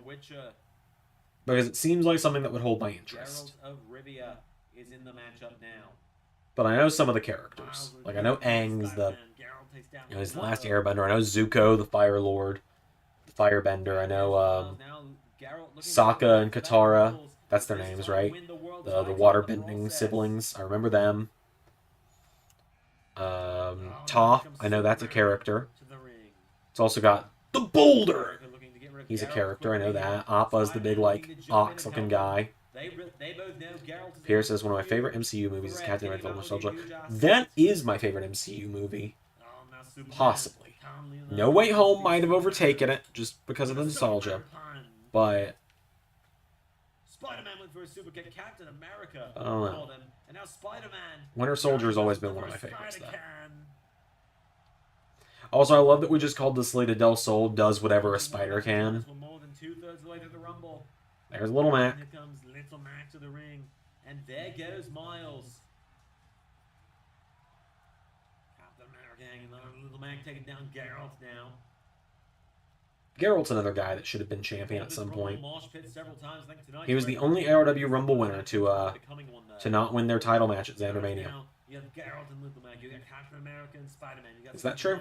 Hold on. Men's wise, yes, because 2019, that was what crowned champions, was the Rumbles. 2020, Samus won the Rumble and won the belt. Arnie won the Rumble and won the belt. 21, Chun-Li won the Rumble and won the belt. Geralt did not win the belt. This year, Lara Croft won the Rumble and the belt. Spidey won the Rumble, won the belt in the Rumble, so that doesn't count. And then Carnal won the belt. Oh, there's Glass Joe. Wouldn't have been an All-Stars Rumble without Glass Joe. Zuko and Ozai could work for ARW, possibly. And now Captain America and Little Mac. Remember, they had a bloody matchup 2 years ago at the Royal Rumble. It sure was insane. A 2 out of 3 falls match. One of the best matches in ARW history, quite honestly. Honestly, if you ever want some ARW legacy content, go back and watch the ARW Season 2 Royal Rumble. You can even hear the Doc and Carnal putting over the Cap and Little Mac match. Little Mac, same thing. Fucking Geralt stopped the elimination. Glass Joe stayed in so much longer than he was supposed to because of Geralt. The ARW World Champion is in. Iron Man, the World Champion, came in. Iron Man taking down Had Geralt. Iron Man, Cap, and Spider-Man all in the Rumble at once. And Glass Joe. The reality check holder. Is he gonna hang in there? He's hanging in there. There were only 2 reality check holders. There was Iron Man and there was Giovanni. I think Giovanni probably... Like, Iron Man, you know, he's personally my favorite character. However, Giovanni, I think, with the briefcase was a lot more worrying because Iron Man as champion would be like, oh, he could save us from a heel, like he did. He saved us from... Yes, he took the belt off Spider-Man, but also... Oh my god, I forgot Little Mac caused Shao Kahn to get the shortest time of the night. Did not see that coming. But yeah, no, it was like... Iron Man, it was like, yeah, he could save us, and then he did so. Like, he showed up, he cashed in to stop Lex Luthor from stealing the title. Yes, taking it from Spider-Man in the process, but he still offered to give Spider-Man a rematch. But Giovanni was like, oh god, Giovanni's going to be champion. And we are going to bring back the reality check briefcase this year. I think we're going to do reality check for ARW, and LSWF's going to get its own version. Yeah, but it's pretty simple, so he bought himself the number 30 slot. Sounds about right. Spider-Man with a super kick. The Rumble was getting really... Like, I'm not going to say this Rumble's boring, because it's not by any means. It's just, I don't know. For me, I just feel a little more depressed watching this, because it was the final one. It was like, ARW wasn't coming back after this. And I'm really glad it's coming back now, because I'm really happy about it. I've missed it. My interests are getting so much more broad now, because I'm enjoying much more stuff now, that I feel like there's so much more I can do. I also loved this look for Captain Falcon. Like, his ARW on PC outfit is so underrated, because it's based off the NES F-Zero copy. Like, it's based off the NES booklet for F-Zero. It's such a great look, and no one has made it again. Taking a beating at the moment. Like, I honestly like it more than the high, like, very bright colors that he's currently got. Number 26. Oh, right, Germa. Well, Zander said it before, there would be no ARW. Germa985, one of my a streamer I really like, who is like one of the biggest streamers on Twitch. Germa985 is in the Royal Rumble. I had Germa being here as like a nice little tribute to the fact that, like, yeah, I wouldn't be doing this without Germa's content. Tyrannical Titans, oh my god, they were so fun. Shao Kahn and Thanos, that was such a great team. They were, might have been the best tag team champions in my opinion. Throws Germa over the top. It was like, you know, tag champions wise, you had Sam and Dean Winchester, which was mainly for my wife. Then you had the Big Bad Bosses, who were pretty good. Beards of War did not have as long as a run as they should. Wario and Waluigi really dominant. Mario and Luigi were fun, short but fun. Tyrannical Titans, dominant champions. You know, Batman and Superman beat them, which was fun, but short again. Little Mac and Guile, another short run. Falcon Uncaged is one of my favorite teams that I ever did in ARW. They lost the belts back to Wario and Waluigi, which led to the breakup of Falcon Uncaged, and then God, after them it was after Wario and Waluigi, Glass Joe and Gabby J. They lost it back to Thor and Loki, and then Cloud and Barrett won it. And I'd argue it's between Cloud and Barrett and Shao Kahn and Thanos for who the best tag team champions were. TMNT were a lot of fun, though. And TMNT still currently have the belts, actually, and we'll be seeing them defend those at ZanderMania against a team to be decided next week during some point. And, of course, Lex Luthor was 29, and it was like, well, if Lex Luthor is 29, oh, yeah, Giovanni in the gray suit. So that was for no other reason than I had to remake him myself on PC, and I forgot to make the suit dark black. But if he couldn't get number 30, who else in ARW is powerful enough to outdo Lex Luthor's money? And so genuinely, the Rumble also had to be re-recorded because the original idea, right, and this is really convoluted, and I've never told anyone the full story here. The original idea for this Rumble was so convoluted. Spider-Man was going to be number 1, get all the way to the end, Lex Luthor was going to eliminate him, and I think we all know who number 30 was. We're about to see it, though, in just a second here. It was like we were going to get number 30, which we all know who it was. But then, Lex Luthor lasted like 30 seconds. Just eliminated his own boss. It's like, what the fuck? Iron Man. But also in the original take, it came down to Lex Luthor and, of course, number 30, who Leonardo hanging on now. should be out here any minute now. Somehow do the impossible. I do not know, but it's starting to look like the impossible is about to become very possible as Spider-Man super kicks Leonardo. There we go. What was number 30 gonna be? Like, we all know who number 30 was. If you've seen this before, you know. Of course, number 30 was, of course, me. You have to be kidding me. And like the idea was I was the only person with more power in the company than Lex Luthor. I got number 30. I was going to come in. I was going to win the belt by taking out Lex Luthor. And the idea was I was just there to make sure Lex I was Luthor. here to eliminate Luthor. I was here to eliminate Luthor, but I'll take the championship. So I was going to win Say it. that, right? And the idea was going to be I didn't want to be champion. I just wanted to make sure Lex Luthor wasn't. I was going to try and vacate the title the following Thursday. That would be where Lex Luthor revealed he bought ARW. And he was going to refuse to allow me to vacate the title. And instead, I was going to be in an elimination chamber, at Termination Chamber, where I would defend the title. And there I went. Down to 2. I would be in the elimination chamber, at Termination Chamber, where I defend the title against 5 monsters that Luthor put me against. Knowing good and well I'd lose the title, but the instructions for the monsters were, make sure you don't pin him until the end. And it was going to be like Bane, Shao Kahn, Thanos. Fine, I'm back. So, was that the elaborate ruse? No, they genuinely put me through the table. I pulled some strings to get number 30. But yeah, and so then it was originally going to be, I was going to get the shit beat out of me. Shao Kahn was going to win the belt. And the original matchup at ZanderMania was going to be Shao Kahn versus Wolverine versus... Actually, hold on. 4. Guys, I think it's Why didn't you give Bane a bigger run? Spider-Man.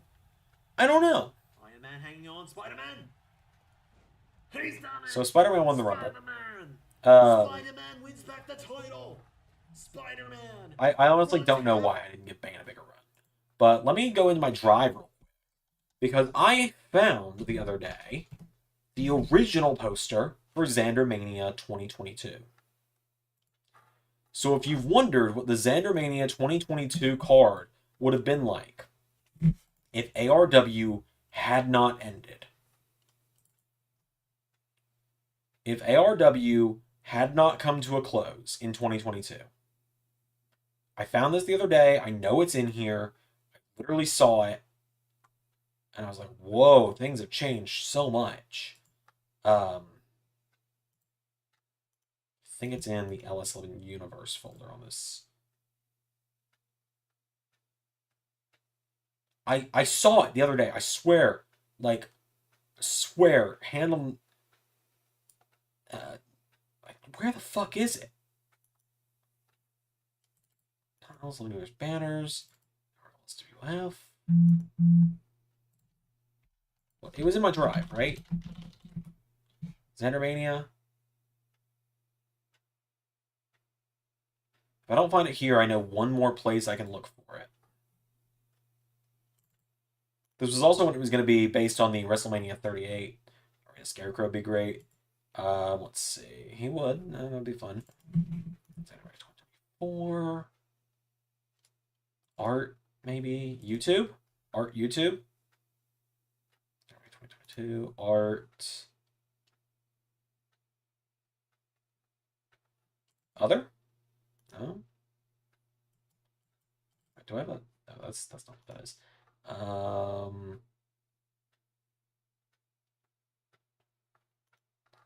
Alright, I know one more place I can find it. I'm gonna have to dig for a minute to find it, but it's in here. So you guys will stick with me for a minute. I will find it, and then we will do this Rumble, I promise. I've got it all set up to do this Rumble. Okay. So originally... To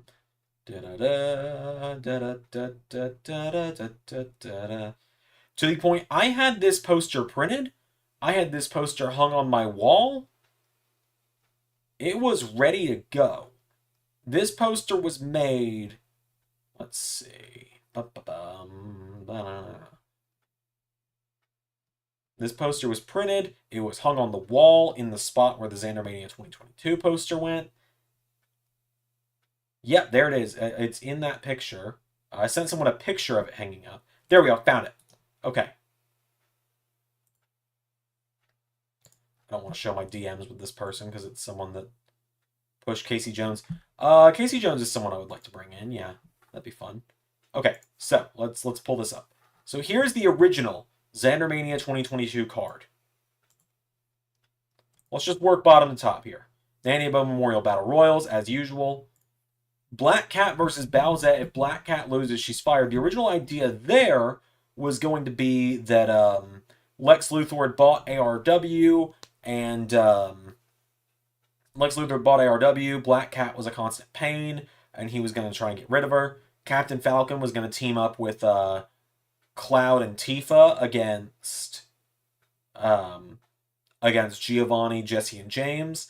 The Interdimensional Championship ladder match, Spider-Man was going to walk in against Jack Sparrow, Link, Little Mac, Johnny Cage, Guile, Dr. Doomstorms, and Rhino. And then when I couldn't find a good character for Rhino, it was going to be Bonesaw, Macho Man Randy Savage.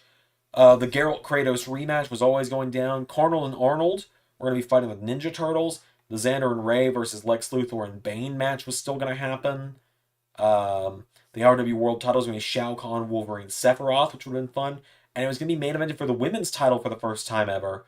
Lady Demetress was going to defend against Captain Carter instead of Laura Croft.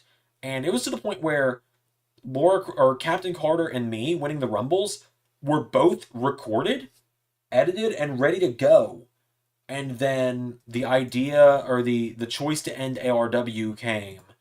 And I changed my mind.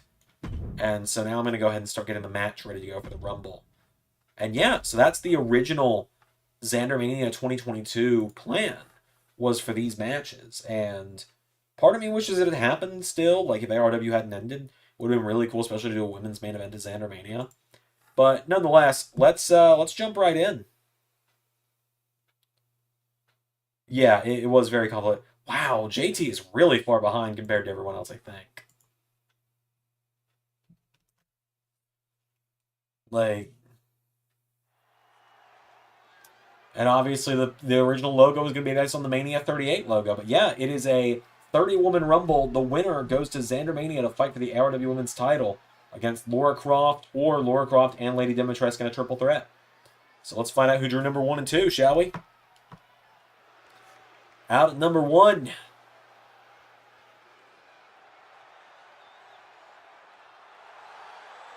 There she is, winner of the 2021 ARW Women's Royal Rumble. Former ARW Women's Champion Chun-Li from Street Fighter.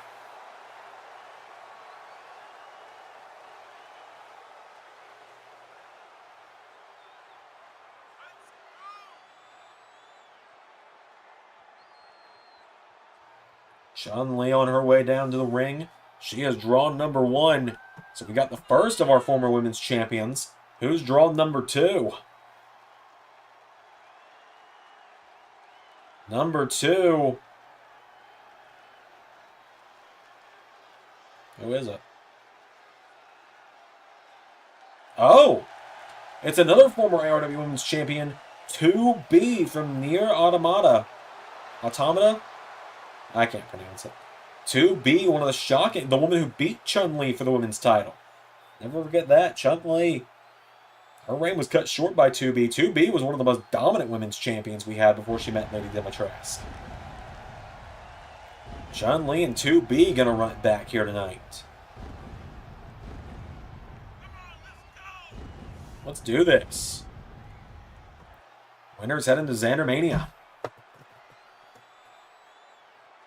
Old faces and new ones will be in this one. Chun-Li and 2B started out striking one another. Suplex there from Chun-Li to 2B. Chun-Li picks her up, turns her around, forearm strike. You lost it just like that. Wow, you really are that far behind, JT. But yeah, it was gonna be like that. All right, number 3, it's Catwoman. She was one of the final ARW Women's Tag Team Champions before the belts were quietly discontinued right around Halloween Havoc in 2021. Got a different look tonight. Looks a bit more... I'm trying to recognize what this Catwoman look is from. Someone help me out if you know, because I cannot immediately pinpoint it.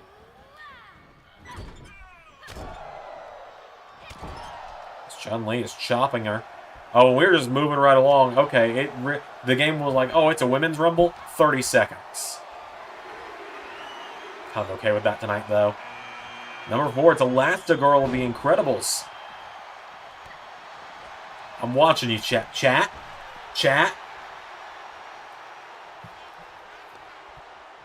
I think we saw her in one of the RW Rumbles way early on. One of my wife's favorite characters. Yeah, it might be from the Gotham TV show. That's kind of what that Catwoman look reminds me of, is Gotham.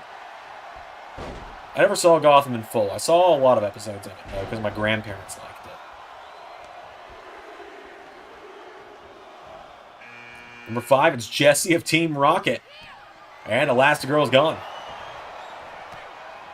Gotta wonder who's going to be the, who do we think is going to be the Peter Griffin of this situation? The unexpected person who makes it almost all the way to the end. It's clearly not going to be Elastigirl. But Jessie of Team Rocket is in. Number 6 is about to come right in as well. Once again, kind of good that it's moving this quick, because I need to go to bed. I got a big day tomorrow. Number 6, it's Sailor Moon, one of the forgotten ARW women's talent. Never champion, but one of the best to do it in ARW. One of my favorites, personally. I'm a big Sailor Moon guy, if you didn't know that. As I've always joked, there's a video out there somewhere where I'm dressed as Sailor Mars. If you look hard enough, you can find it. Good luck. It's Chun-Li. Make sure it's not going to be Jessie in there tonight. And now 2B, trying to get rid of Chun-Li. Dropping like flies quickly in this Rumble. Number 7, I believe, is out next. 2 eliminations so far, Elastigirl and Jessie. Here she is, the final. The woman who lost at ZanderMania. If she wins here tonight, she guarantees herself the win. Doesn't even need to, or guarantees herself the match at ZanderMania. Doesn't even have to worry about the tag match on Sunday. Lady Dimitrescu, one of the final champions. The almost undefeated at one point, Lady Dimitrescu. She's in there with the woman she beat for the title, 2B. 2B and Chun-Li almost seeming to call a ceasefire against Lady Dimitrescu. We'll have another entrant in just a moment here. I believe number 8 next. Number 9, maybe? Losing counts already. Number 8, it's Amy Rose from Sonic. Found a decent one. I kept it secret, but I found a decent Amy. It doesn't look horrible. I mean, it's not the best thing ever, but it's not terrible. Amy Rose is in. We played as her a lot last night on the Sonic Adventure 2 randomizer. That face haunts my nightmares, apparently. I'll probably be seeing that in my sleep paralysis at some point tonight. Number 9 about to join us. Who's it going to be?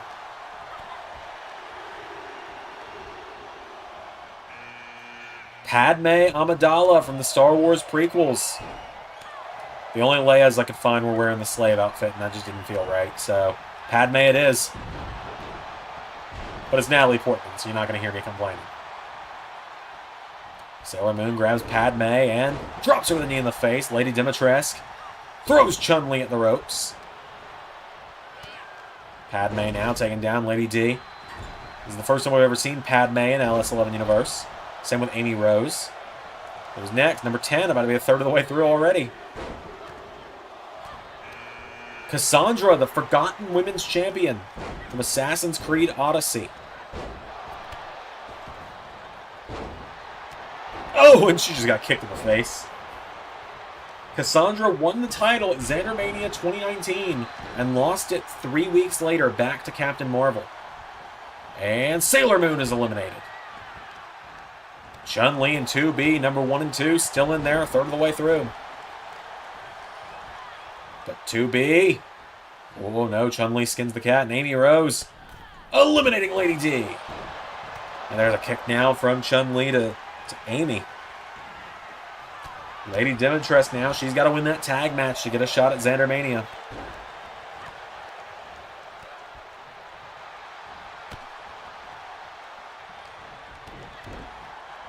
Catwoman going after Cassandra now, 2B with Padme. Spanish Fly. Catwoman now grabs Amy Rose, kicks her in the ribs. DDT. Number 11 is going to be the next number, but it looks like they've extended the entrance finally. 2B and Chun-Li, like I said, they started this. They're still going at one another. We still know there's a lot of former women's champions left tonight. Cassandra with a sleeper in on Padme. You knock her out and can throw her over the top rope. I don't see why not. There's going to be number 11. It's Sindel, the Queen of Outworld, the Empress of Outworld. And it is full villain Sindel as well. It ain't that, it's not Mortal Kombat 1 Sindel. We need to finish Mortal Kombat 1 on stream at some point, don't we? We'll try and do that one day soon. Then we're starting to stream other games other than Baldur's Gate on the Sanctuary. Padme trying to get rid of Sindel, though. 2B dropping Catwoman. Number 12 about to join us. We're back to rapid fire, it looks like.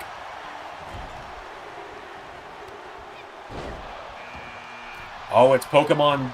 It's Sinnoh region champion Cynthia. Cynthia actually in the first ever LRW Women's Rumble tore the fucking house down in it and was just scoring eliminations left and right. Just like that. My favorite Pokemon champion, Cynthia. The best Pokemon champion, if you ask me.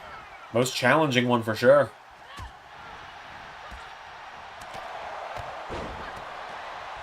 That piano will strike fear in the hearts of grown men and women everywhere.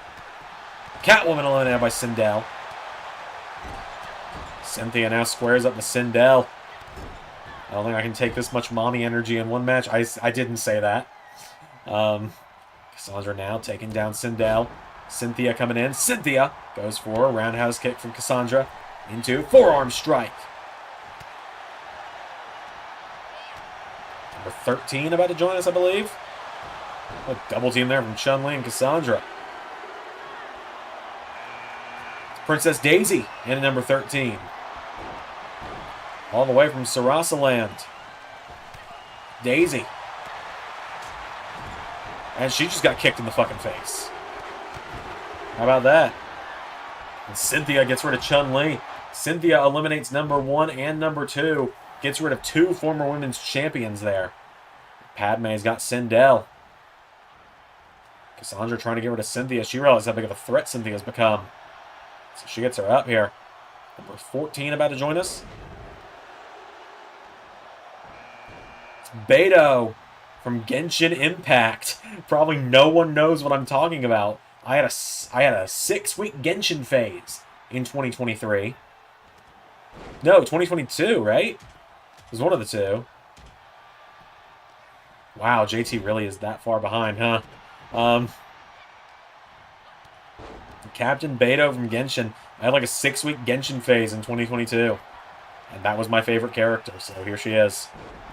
And I think Padme is about to eliminate her. Sindel and Padme team up now, number 15. Halfway through, it's Cassie Cage.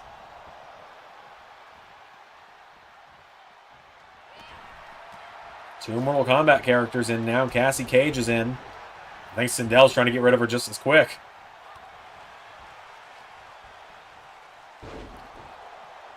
Yeah, JT is like a solid 10 minutes behind. That's actually fucking hilarious. Also, Daisy is just still knocked out. Nice DDT there from Padme. Ring's about to fill up here. 16, it's She-Hulk. Oh, this is where it gets dangerous. This could be the woman to clear the ring out. She grabs Cassie Cage and She-Hulk clobbers her. There goes Beto thanks to Cassandra. And Daisy taking down She-Hulk. Sindel eliminates Cassandra. Another former champion gone. Every former champion is gone so far. She-Hulk with Sindel up. DDT from Cynthia to Daisy. She-Hulk now grabs Cynthia and lifts her up. Carrying her around here. Cassie Cage trying to get rid of Sindel. Sindel's up on the top rope. Cassie. Gets her. And as Pierre said, how can anyone eliminate She-Hulk? Padme now. Hurricane Run into Daisy. She-Hulk grabs Padme. She-Hulk throws Padme in the corner. Cassie Cage trying to get rid of Cynthia here. Whoa, Cynthia, hang on. Oh, well, just like that. That's how you can get rid of She-Hulk, apparently. Number 17, it's Bayonetta, former ARW Women's Tag Team Champion. Can't forget that. I like the orange streak in Daisy's hair. It's kind of cool. Bayonetta is in the Umbra Witch. Padme could be a dark horse pick. She could be the Peter style pick in this one, the unexpected one who makes it to the end. Bayonetta taking down Cynthia now.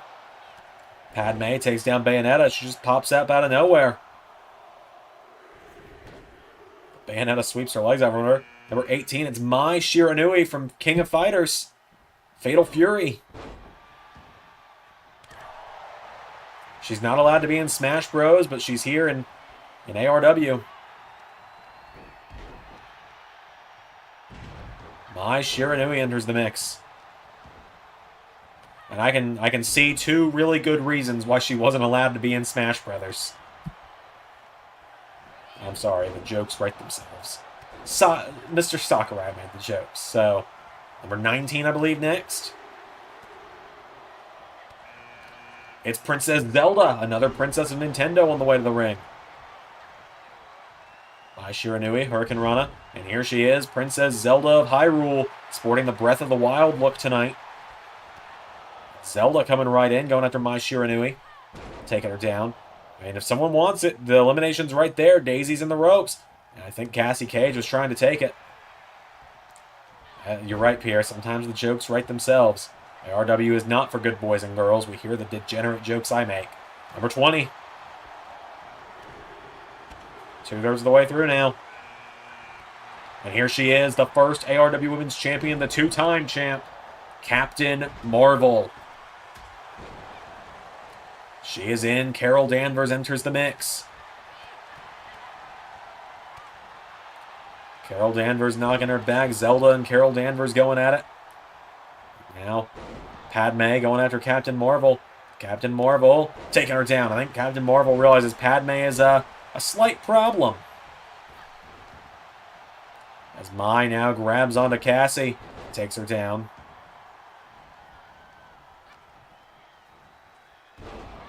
Yep, Captain Marvel is in the match. She could be the favorite. She's the only two-time ARW Women's Champion. First ever two-time champ in ARW history as well. Former ARW Women's Tag Team Champion as well. Let's hang on. Zelda could be getting rid of Padme here. Padme's been a dark horse. There goes Bayonetta. Mai Shiranui eliminates Bayonetta. Padme turns her attention to Zelda now. Padme Amidala. Cassie Cage taking down Mai Shiranui. Captain Marvel takes down Princess Daisy. Twist of fate from Cassie. Padme into a Black Widow on Captain Marvel. Daisy takes down Cassie Cage. Padme taking her down now. Now Daisy with Cynthia. Picks her up and drops her on her leg. Padme going after Captain Marvel now. Uppercut. JT now joining in with the, "Hi, I'm Daisy."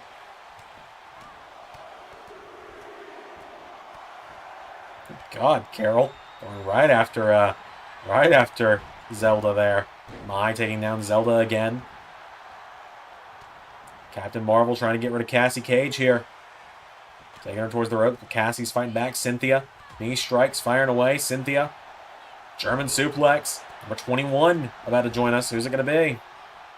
Whoa, Cynthia over the top rope. Oh my God, Padme.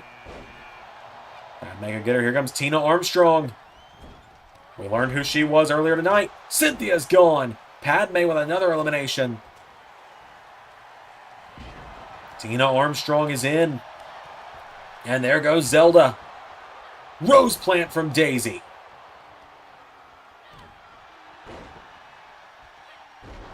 JT's saying, "Oh, I just realized." Can't wait to find out what he just realized. Wasn't watching it live. Another rose plant from Daisy. Yeah, it must have had me paused for like 10 minutes or something. Daisy with a guillotine on Armstrong. Look at this lineup in the ring here. Padme Could be the dark horse. She's been in it since like number 6 or 7. It could be Padme's Rumble. Could be the first time we have a Star Wars character win anything in ARW, pretty much. Like, Boba Fett got a few small wins, but that's about it. Tina Armstrong now with Daisy up on the top rope, though. Yeah, Daisy Plant. That's pretty good, actually. The Piranha Plant. There we go. The Piranha Plant. Whoa! Cassie Cage just eliminated Captain Marvel. And at number 22, she's technically a former women's champion. It's Mystique. We talked about this the other night. Turns out people liked the story way more than I thought. But Cassie Cage, she knows Mystique is dangerous. She once impersonated Wonder Woman for almost a full year. She impersonated Wonder Woman from January, roughly. And there goes Mai Shiranui. Another elimination from Padme. Padme Amidala could be her night. You're right, it's fake Wonder Woman. Number 23, it's Melina. And there goes Tina Armstrong. Cassie taking down Mystique, though. And Melina, the princess of Outworld. Shao Kahn's daughter, hit with the Piranha Plant. And there goes Princess Daisy. Whoa! Thought Padme was about to eliminate Cassie there. Cassie Cage is another dark horse pick in this one. We got 2 Mortal Kombat characters in there at the moment. Next entrant about to come out. We're getting close to the end. What's stopping Mystique from getting tossed out and coming back into someone else? It's a good question. Here we go. Arguably the best woman to never win the title. There with Melina, by the way. Tifa Lockhart is in. The best girl, Tifa. The best woman in RW to never be champion, if you ask me. Could tonight be Tifa's night? Could ZanderMania be Tifa's night? We had our issues in the past, did Tifa and I. But I love Tifa so much. I really do.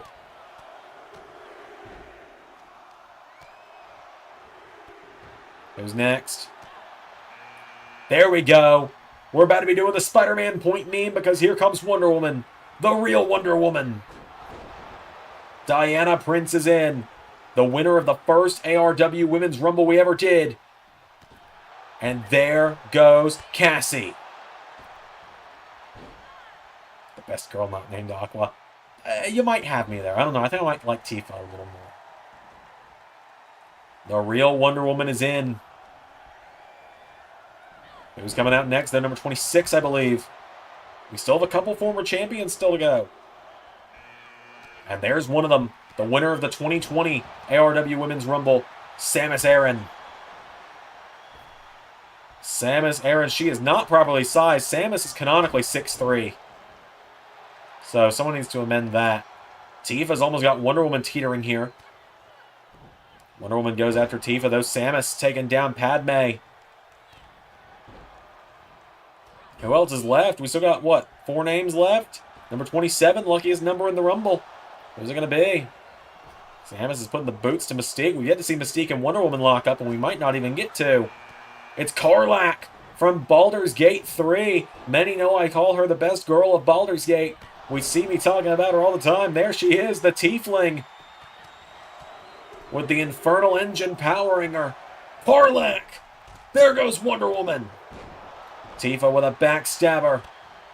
And now Mystique. Poison Rana to Samus, and Tifa realizes a massive threat has entered this Rumble. And she's got to try and get rid of her. Number 28, excuse me, about to join us.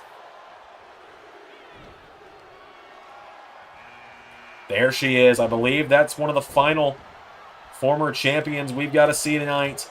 Power Girl.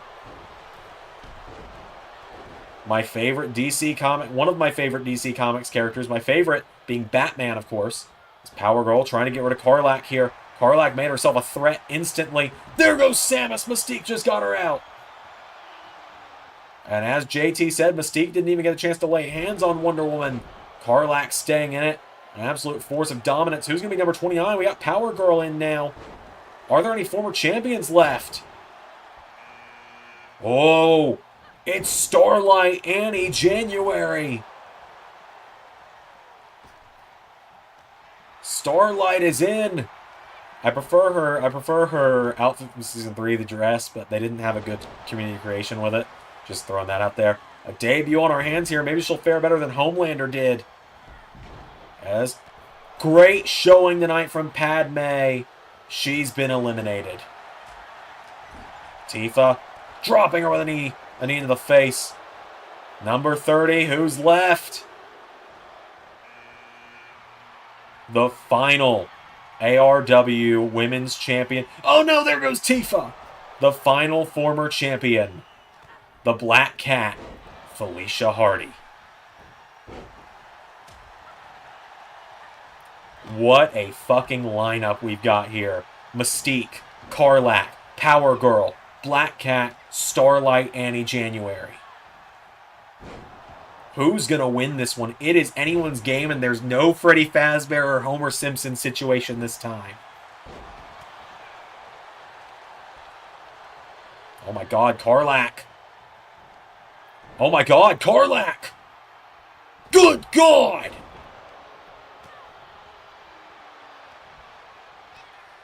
I think we've got a favorite. I think we've got a favorite to win it, folks. And it ain't Starlight either.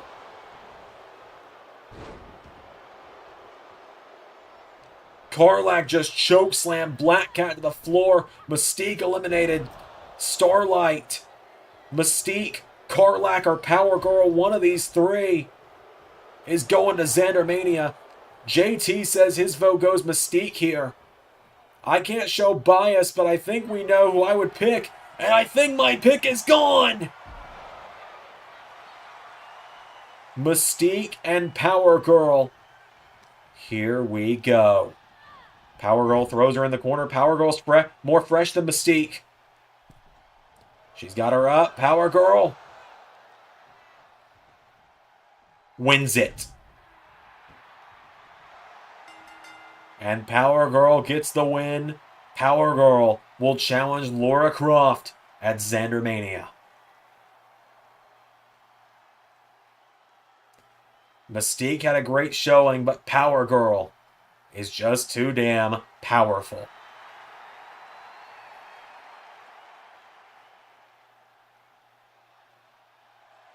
She does it again. Could she become a two-time ARW Women's Champion at ZanderMania?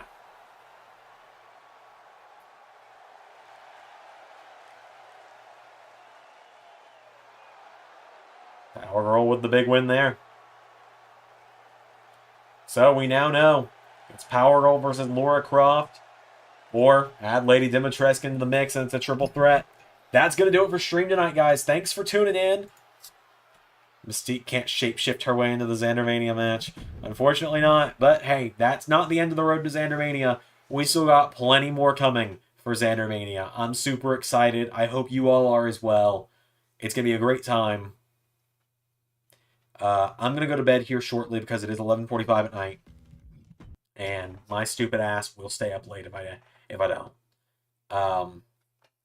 Halloween Havoc tomorrow. Halftime Heat on Sunday. The start of LS11, what's it called? Ray literally gave us the name the other day. Hold on. Or not even the other day, a couple hours ago. The start of LS11 Flash. Hold on. Flash Fury. Flash Fury. We're going to try and start that this week. I'm going to try and record a few matches for it tomorrow. I think it could be really exciting. I'm really excited for it. I hope you all enjoy it as well. I'm going to call it a night. We'll be doing more Road to ZanderMania stuff throughout the week. I'll see you guys on Halloween Havoc tomorrow.